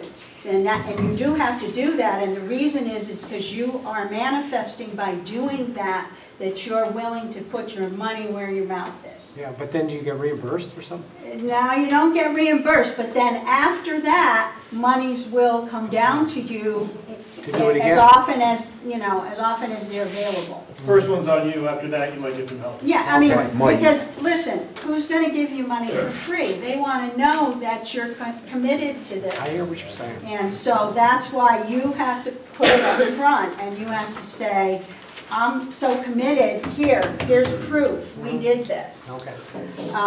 Now, there's also local historic districts of which I never think we will have one in East Windsor. There is one in Enfield, and there's one in Suffield, and there's one in South Windsor. And those are districts which have a board, a governing board, and the architecture is controlled by that governing board. You see those things in the legal notices in the JI where it says Enfield Historic Preservation, or Enfield Local District Commission, Historic District Commission met, and they decided so-and-so can put this front door on their house, or this roof, or that's a local. But that's very tightly controlled, and people in East Windsor were not for that. We tried forwarding that. Now, to get back to your cemetery thing, archaeology, cemeteries, bridges, all of those things are included in here. You can see that there's an archaeology section under historic preservation. East Windsor has fantastic archaeology because it's anywhere where there's a river, the Scannick River, the Connecticut River, there's a lot of archaeology there. And every time we do construction in those areas should be assessed, and including cemeteries, because around cemeteries often people were buried outside the confines of the cemetery, and nothing should ever be allowed to meet right flush up against the boundary. The state archaeologists should be involved, and there should be a level of review so that we don't damage any important artifacts to the town. To give you an example, when they put in the addition work on the high school, they didn't call the state archaeologist. They put bulldozers through there and they blew through a very fine cache of Indian artifacts. And by the time they blew through it, it's not as valuable because you damaged it. You can't figure out when it was laid down because archaeology is very painstaking work. I did take one of the commissioners off the commission to an archaeological dig so they could see exactly what was involved with that. So that is a very important part of historic preservation. So that Historic Preservation Commission that we have, they have a lot of responsibilities, and they are not really connected to the Historical Society. The Historical Society, their job is to take care of artifacts. And sometimes those artifacts may be buildings. For example, the courthouse, what happened with those small buildings is they were going to be destroyed. If they're going to be destroyed, then you have a reason to move them. If you move a historic building off-site, it no longer qualifies for registration, and it no longer qualifies for supportive funding. You have to keep historic buildings where they stand. I can't say that strongly enough. If you're going to, somebody's coming in and they're going to do a massive development and they have no choice, and they're going to plow it down, then we move it. We move it somewhere where it's going to be protected. But if you just move a building willy-nilly, that's not a good thing, because those buildings no longer qualify for registration. That's what happened with the Trolley Museum. The Trolley Museum applied for registration status, but it is a composite unit. It is not a pre-existing on-site unit, and it does not qualify for registration. As a site, but some of the material may. No, because No? you can't register material. You have to register the site. Because that's, when you do a historic district, when you go before the review board, they will even tell you, I've witnessed them say, oh, these houses are included, and oh, by the way, there's a mill foundation there. That's part of the historic district, and they want that recorded. How about the train tracks? Right, the tracks are trolley. But they're not part of a contiguous site. They had to have the building that stood there. So the tracks themselves don't constitute a site? No. That's too bad. Yeah, they don't, and that was too bad for them, because that's the way the nomination There's probably went. no buildings there. Yeah. Would Pine Ridge? All there was is track. If there were buildings, There needs to be a structure. there needs to be some kind of structure. See, I doubt if there's Ironically, though, if the structures are there, and they're, like I said, and there's a foundation in between them, that foundation will qualify, because in the Melrose Historic District, there is a waterworks. There was a waterworks in Melrose. And it's remnants. You can't, it's very hard to identify, but it's listed in here. And there are the ruins of the distillery. And those are ruins, but they're listed in here because they're within the confines of the district. And this stuff is really important. It's important to act on it as soon as we can act on it, because things change rapidly. All of the churches in this town wanted to go on the National Register, and they all well merit to go on the National Register. They all are very unique. They all have very unique architectural features and very unique histories, all of them. But you cannot list them as a group. They must each be listed now individually. 15 years ago, maybe 20 years ago, you could list them as a group, which was less expensive than to list them individually. But that thematic listing is gone. Now you must list as an entity. And the Melrose Historic District, that the unifying factor for the Melrose Historic District was what is well known in East Windsor was its farming nature. And that architectural historian had to prove to them that there was contiguous farmland the whole length of the district. As soon as that farmland is broken, that stops the district. Train tracks. Yeah, train tracks. Right? I mean, Well, no, because you jump the train tracks and the farmland continues. So the train tracks in Melrose don't constitute a break? No, they don't constitute a break, no. Because it's all, you can join the farmland behind the scenes all the way along the district. Roderick Road would constitute a break. No, Roderick Road does not constitute a break either. It would have to be some non-contributing structure, like an office building.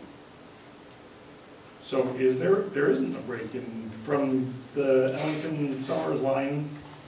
There isn't a break all the way to the bridge. Right. All the way to the bridge, but I couldn't get the property owners between 169, which is the Stiles house, I couldn't get any property owners to agree. I would have included the bridge and would have included the other farms, but those property owners had to agree and they wouldn't.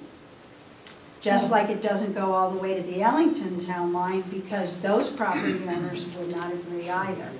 You can't coerce this. The other thing is, included in here is also scenic roads. The town, in the town plan, has a stipulation that it will honor scenic roads. We don't have one in the town. Not a single scenic road in East Windsor? No, because to qualify for a scenic road, it has to be a historic district, or it has to have scenic. See, there's where we were talking about what you said, Bob, about the terrain. A scenic road is labeled by the terrain, that it's scenic, you know? I mean, that there's boulders, that there's trees, that there's ponds, that there's brooks, that there's natural things that make it scenic. And a scenic road is designated, it's described in how to do it in the statutes, because planning and zoning asked me how to do it, and I said, it's in the statutes. Can't you do it any other way? I said, no, it's in the statute.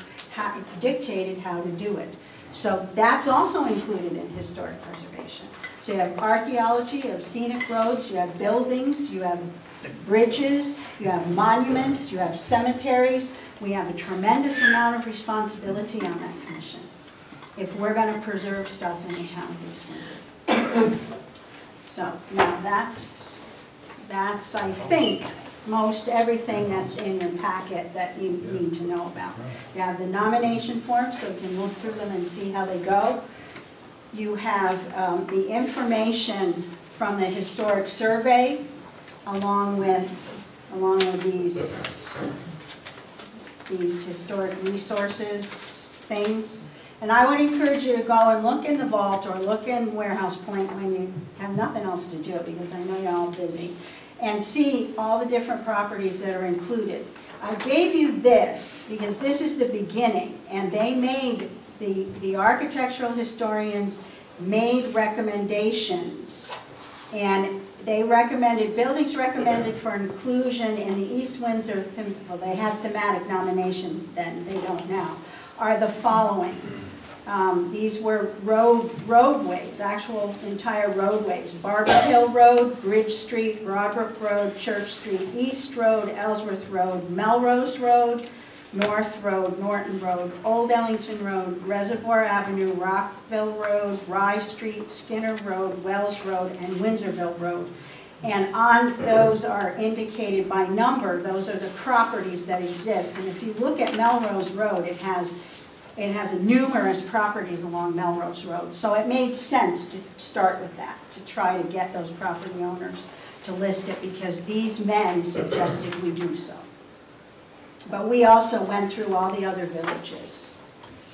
And I also gave you some other kind of just interesting reading about different architectural styles. People say, I have a Victorian. Yeah, I have a Victorian. Well, there are 5 different styles of Victorians. So to say you have a Victorian house, we have to know what style it was, because there are 5 different ones. The only Victorian, we have a Victorian house that's called Second Empire. The only one we have in town is the manager's house on Main Street in Broadbrook. There's no other Second Empire house in the entire town. The manor house. No other Second Empire house in the entire town. See, we only have one. I also gave you stuff about local district, local preservation issues, and then the dollars and cents. And then a thing on dirt roads. We only really have, I think, 2 dirt roads in town. Peas and East? Peas and East? No, East, yeah, East, at the far end, yeah. Peas and East are really the only 2 dirt roads in the entire town. And they are of historic significance. The one that is Pease Road is actually on the register. It's part of the district. No, there's more dirt roads. Okay. Farm roads. No. Reservoir goes all the way to the town line. I'm going to make a copy of this. I think I spoke with you on the phone about this. You guys are talking about the mill.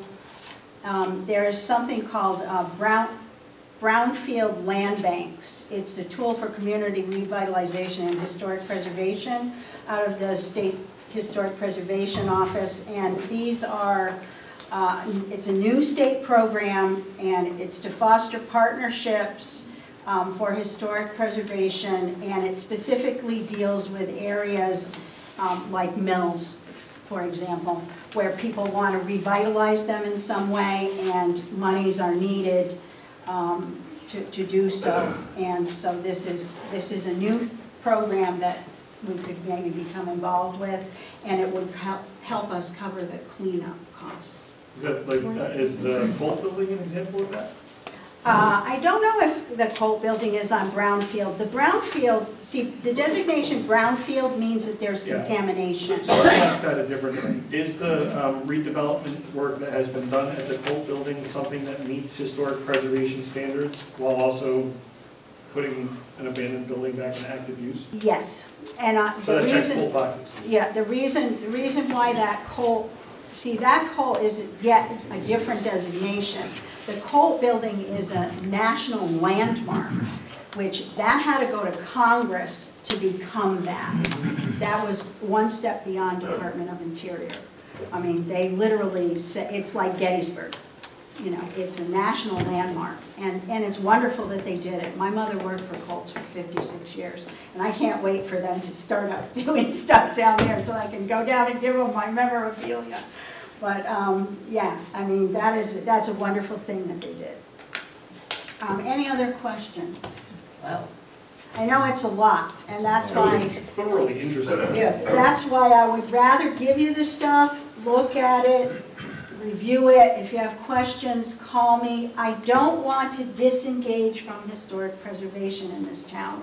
I really think it's extremely important, and I really want things to keep happening. And people have asked me on a one-on-one, some people in Broadbrook and some people in Warehouse Point who are interested in working on a National Register district. And I would like to work with them. The Melrose National Register District, the impetus for that, I can honestly say, I told the state, I said, you all have to help me, because I said, I sit on the Preservation Commission and I'm gonna not have any credibility if I can't do this. And we worked hard on it, and I really believe that any properties that are listed on the National Register, or even on the State Register, but I would prefer National Register, do an honor to the citizens of this community. Because the William H. Thompson Farmstead is not about me. My name is not on there. The name of William H. Thompson is. William H. Thompson was a fifth-generation descendant of Margaret Thompson, who came to Melrose in 1720 with 9 children. And her 9 children each received through a grant from the king, through a minister in Scantic, received a mile-long lot that ran from the Enfield border into East Windsor. And those descendants then married and intermarried, and the genealogy of the Thompson family only goes to about 1906. But they married into very prominent families. They married into the Trumbull, Governor Trumbull's family. The Stiles house that is on Melrose Road, that is listed on the National Register now, that Colonel Stiles' brother was the first rector of Yale University. I mean, we have fantastic history in this town, and people need to know about it. And that's why I think the 250th anniversary is so very important. This is a time to tell the world who we are.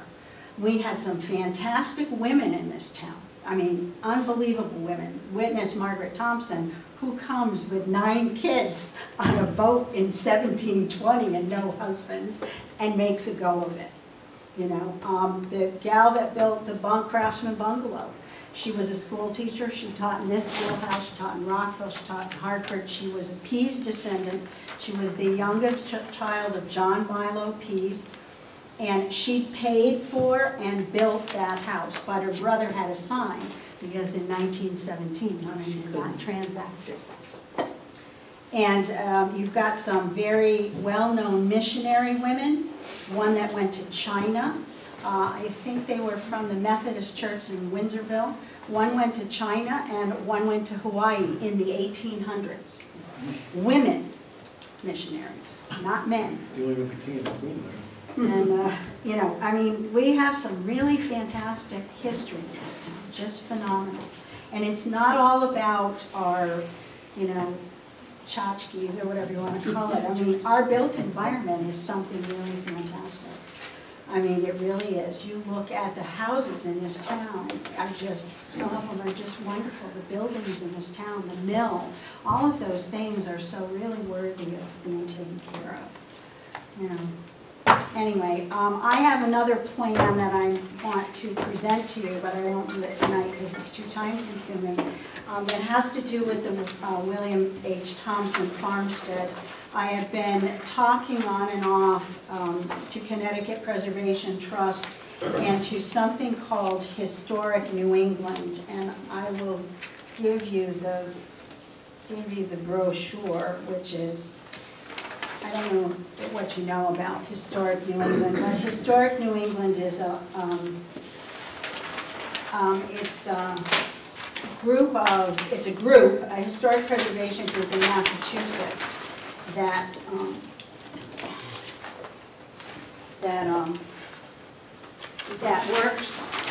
takes easements and that takes stuff on with property owners, and they wanted to take an easement against William H. Thompson farmstead because it's unique in that it is land, outbuildings, and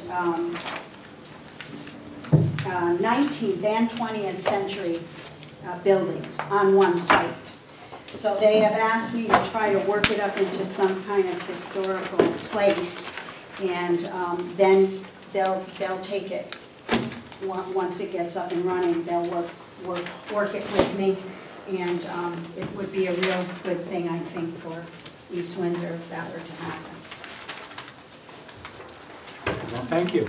Sorry, You learned a lot. I hope I didn't run over time. Education, I'm trying not to. as usual. Oh, Very interesting. I'm going to give you one more set of reading material. I know you're all going to change, but William H. Thompson was a conscriptor for Abraham Lincoln. And I know how all of you are in a leadership capacity. So that's my parting, whatever, to work on Abraham Lincoln's strategy. Well, I got something to read. Besides this. You know something? Neat. Thank you, Barbara. You're welcome. Okay. Let's get this going. So we'll move on to item F, settlement agreement. I'd like to make a motion to authorize the first selectman to sign on behalf of the town the agreement between the town of East Windsor Housing Limited, LLC, and the town's former tax foreclosure attorney, John Watts, and his firm, the Law Office of John Watts.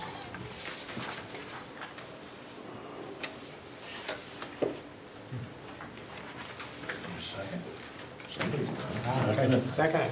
Let's get it done. Any discussion? We spent a lot of time on this. Get it done. Okay, all those in favor? Aye. Okay, tax refunds. Dale always likes to do that one. Make a motion to accept tax refunds dated October 12th, 2017, in the amount of $2,302.27. Second. All those in favor? Aye. Okay, now, Selectmen comments and reports. Dale, you're up. You'll see it next month. I'm not reading this tonight. Sorry. But there are 3 things that are coming up, and I want to remind you. 10/19 is a candidate debate at Scout Hall at 7 o'clock. 11/4 is Heather's Second Chance Silent Auction at the Second Chance Farm, 1 to 4. And 11:19 is Abby's Helping Hand lunch, vendors and fashion show at Manili's. So that's the time for join us. Thank you. And Dick? Okay, short and sweet. One, we didn't have any inland wetlands meetings, so obviously I can't report on it. Went to the Board of Finance meeting last night. Bob gave them their latest, governor's latest proposal for funding, which who knows where that's going, but Bob gave it to them. They're hot off the press. Audit was to start today, it did. Town financial reports 2018 is on track so far. They had one transfer from last year. And Bob made the presentation on the impact fund, and the liner for the ice rink was approved. That's it. Okay, Steve. All I want to say is get off the couch and get out and vote. There you go. That's the end I'll of it. second that. All those in favor? Jason? On October 7th, I attended the Rotary's wine tasting at Second Chance Farm. It was a wonderful event and a beautiful venue. Congratulations to the Rotary Club. On October 10th, Abby's Helping Hand held a fundraiser at Red Robin in Enfield. The event was packed, and it's always so wonderful to see our community and surrounding communities support a great cause. They raised more than $600 to go towards scholarships from contributions from Red Robin and from raffle prizes. Just raffle prizes. Just raffle prizes? The 10%, yeah. Correct. That same night, I attended the Planning and Zoning Commission meeting. The commission considered bond release requests for the Farms Road subdivision and Main Fish Market, as well as extension for special use permits for Batcher Corp. At the intersection of North and Wells Road, and for a 20-unit condominium complex on Winkler and North Roads. The commission also discussed zoning requirements for the highway interchange floating zone and a new highway interchange zone in Warehouse Point. This is in preparation for the casino development and other economic development opportunities. Topics discussed by the commission included signage requirements, permitted uses, consolidation of parcels, site appearances, and more. On Friday the 13th, I stopped by the Melrose Bridge to see the installation of the new walking bridge. Congratulations to Dick and Barbara Sherman, who are still here, who worked, and others who worked to make this project happen. So just as a quick story, Dick told me that the bridge was going to be going in sometime between 9 and 11, and I assumed that was like the cable company when they give you a window. Like 9:20, and I was greeted with, "They're done." It was really. I wish I had gotten to see it, but to see it completed was pretty cool. So congratulations to you guys. Coming up, as Dale said, on November 4th, there will be a silent auction at Second Chance Farm to benefit Heather Lindsay and her family. She's a great young lady with a wonderful family who's going through some pretty serious health challenges. Please come out and support this event. That's all that I have. Okay. I just have two things. One, again, as I always remind you on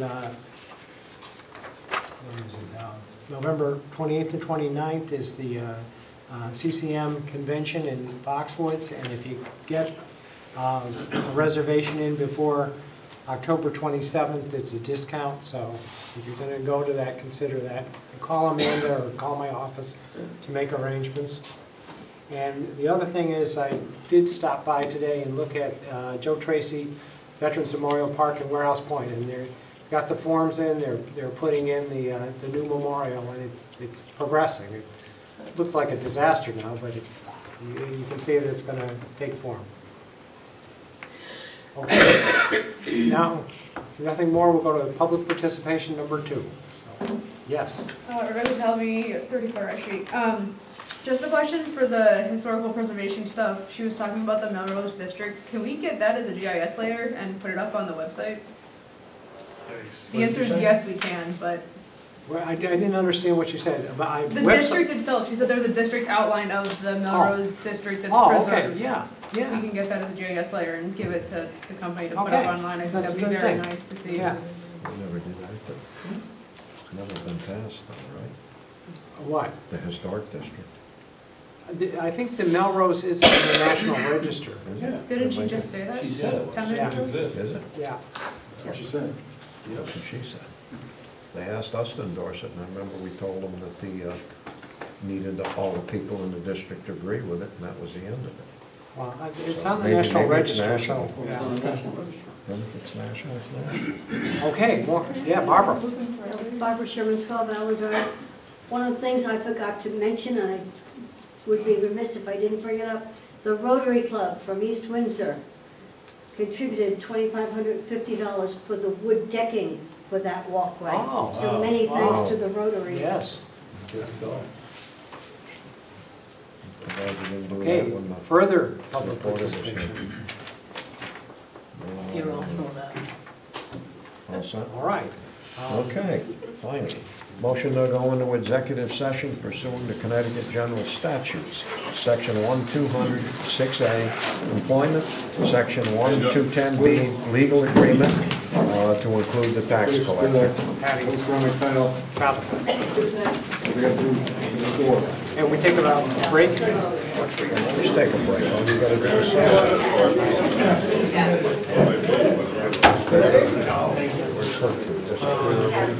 Hey, Kirk.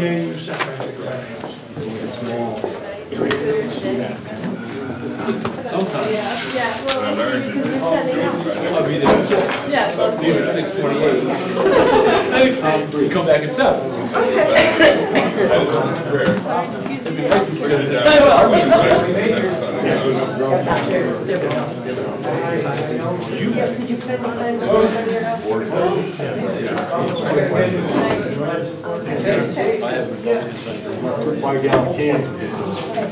Is this truck? Did you have that baby?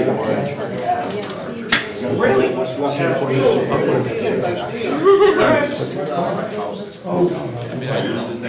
I'll put him in the back. Okay. We'll see. I bet it is. You got another one, half hour home? Yeah. I'll be in Bristol tomorrow. Oh, good. Tax collector. Oh, that's nice. Yeah, that's fun to do. How Oh, that's not too bad. Not too bad. Well, you I don't gotta want get to be on top of going, my game. well, I don't want anybody you don't want to be going through Hartford at 8. No, that's what I do it later. Oh, that's a horror show. I want to make sure I'm on top of my game. I don't want them to get anybody get on top of me. Pretty hard to beat you up. Oh, I don't know. I'm tired, I'm like, whatever. Small ones are pretty dangerous. No, Don't I ankle know? biters. Don't I know? Definitely know about that. Oh, yeah. I'm running a business. Glad we finally got a damn degree. I don't know if that's all of it, but we got most of it. You want to slide down? But I think he lives there. All right, can you give them back the sign check registers? Is they down there? I think Jason's got them. He didn't sign them, I will. Just like I got my. He has his pick, right? Everybody has. Well, yeah, but Bob got a... He's living there. It's made it up like he wants. It's not gonna take long, but it He doesn't probably have any is. heavy equipment. He doesn't. He always says on the little team. Oh, that, we already approved it. Put it back like that. The other one. Okay, that's all he's got. Oh, that's... The wood splitter. What's the fluid that breaks that? Diesel? It must be gasoline. Final report. You wouldn't let me talk, maybe it's a good thing, these people are liars. Come back here. It's like everybody that Before gets you is a tear bunch of one of your liars. rope by the roots. That's why I'm here. I knew that. See that? So why don't they complain to You oil weren't trucks looking around to the collect road, any the back little taxes oil on me, trucks? because I hope we don't. You know, We all were you have out to do is call and we come running with a check. Because he couldn't get any satisfaction, so I went out, Bob and I went out. You know what? As far as I'm concerned, Bob wants to go Solution. out on a good thing and look around, 90% try to of put out a these fire. supplementals is where you get Keep tripped up. peace. There's nothing wrong with the goddamn boss in this town Way doing. on time, and then all of a sudden, something doesn't get paid, I go, well, that's out of line, and I usually don't know, hey, and they go, you know, and they come tearing it. What do I do? We always run with a check early. But you know what happened? And that, so if you, all of a sudden, here it is, the middle of August, and you didn't pay your taxes, then you call them and going, You think you really want to pay 14% interest? Hell I went no. out and said, that letter is null and void. I just noticed I That haven't letter arranged never anything happened. here for you. Because he was the zoning enforcement officer, working for the town. It's like everybody says, oh, you're nuts, you pay the whole tax bill up front. Yeah, you're damn right, because you know what? Come the second payment time, we're looking for grocery money. Our business is the summer, that's it. Like a farmer, you know, you get one paycheck a year. The tobacco farmers. And it's like Pagana, we always, well, I always never get my tobacco check, and I'm always late on the second payment. I says, that's okay. We don't mind, because you know what? You want to pay 16% interest, go ahead. Oh, that's on them. But, you know, unfortunately for them, a lot of times they don't get the tobacco check in time. I said, John, I said, what? Did John get up? You still have to do what you have to do. Take all the trees on the corner, after he made it look like a bomb, That's a and he pain in finally the hired Brock. I don't like Yeah, that. right? Nothing against. These are what they're worth, you know, I mean, they're worth nothing. It's all done. I got a couple of So I people said, home Mark, about my the field, owners. right? They're moving out, because I called them and I said, You hey, feel like the boo? what do you know about this person in All this those chair? farmland and They're these behind in ones their that were rent, so stumped they at still one towards the time. city. Oh, no, What is it? I'll go talk to them. And the The next thing you know, they're coming in. You don't want to foreclose on most of them things because it's going to cost you more to get rid of That's them. why I'm like, so I try and strong arm them through the park road. I just hate this property sales where they want to, you know, do your goddamn testimony before we waste all this time and leave them to a town meeting. I guess back. You still got a written sales agreement, unless the town rejects it, if they reject, well, Place there. I don't know. But Yeah, they're gonna use a lot of it. what he put in there for the location of the pipeline, my God. Yeah, what's that? 1-800-922-4455. How about piling that You can't soil white where paint, every mark the boulder road, is? they'll mark the damn pipeline for you, that's the end of it, it's free. You got high finance to talk here.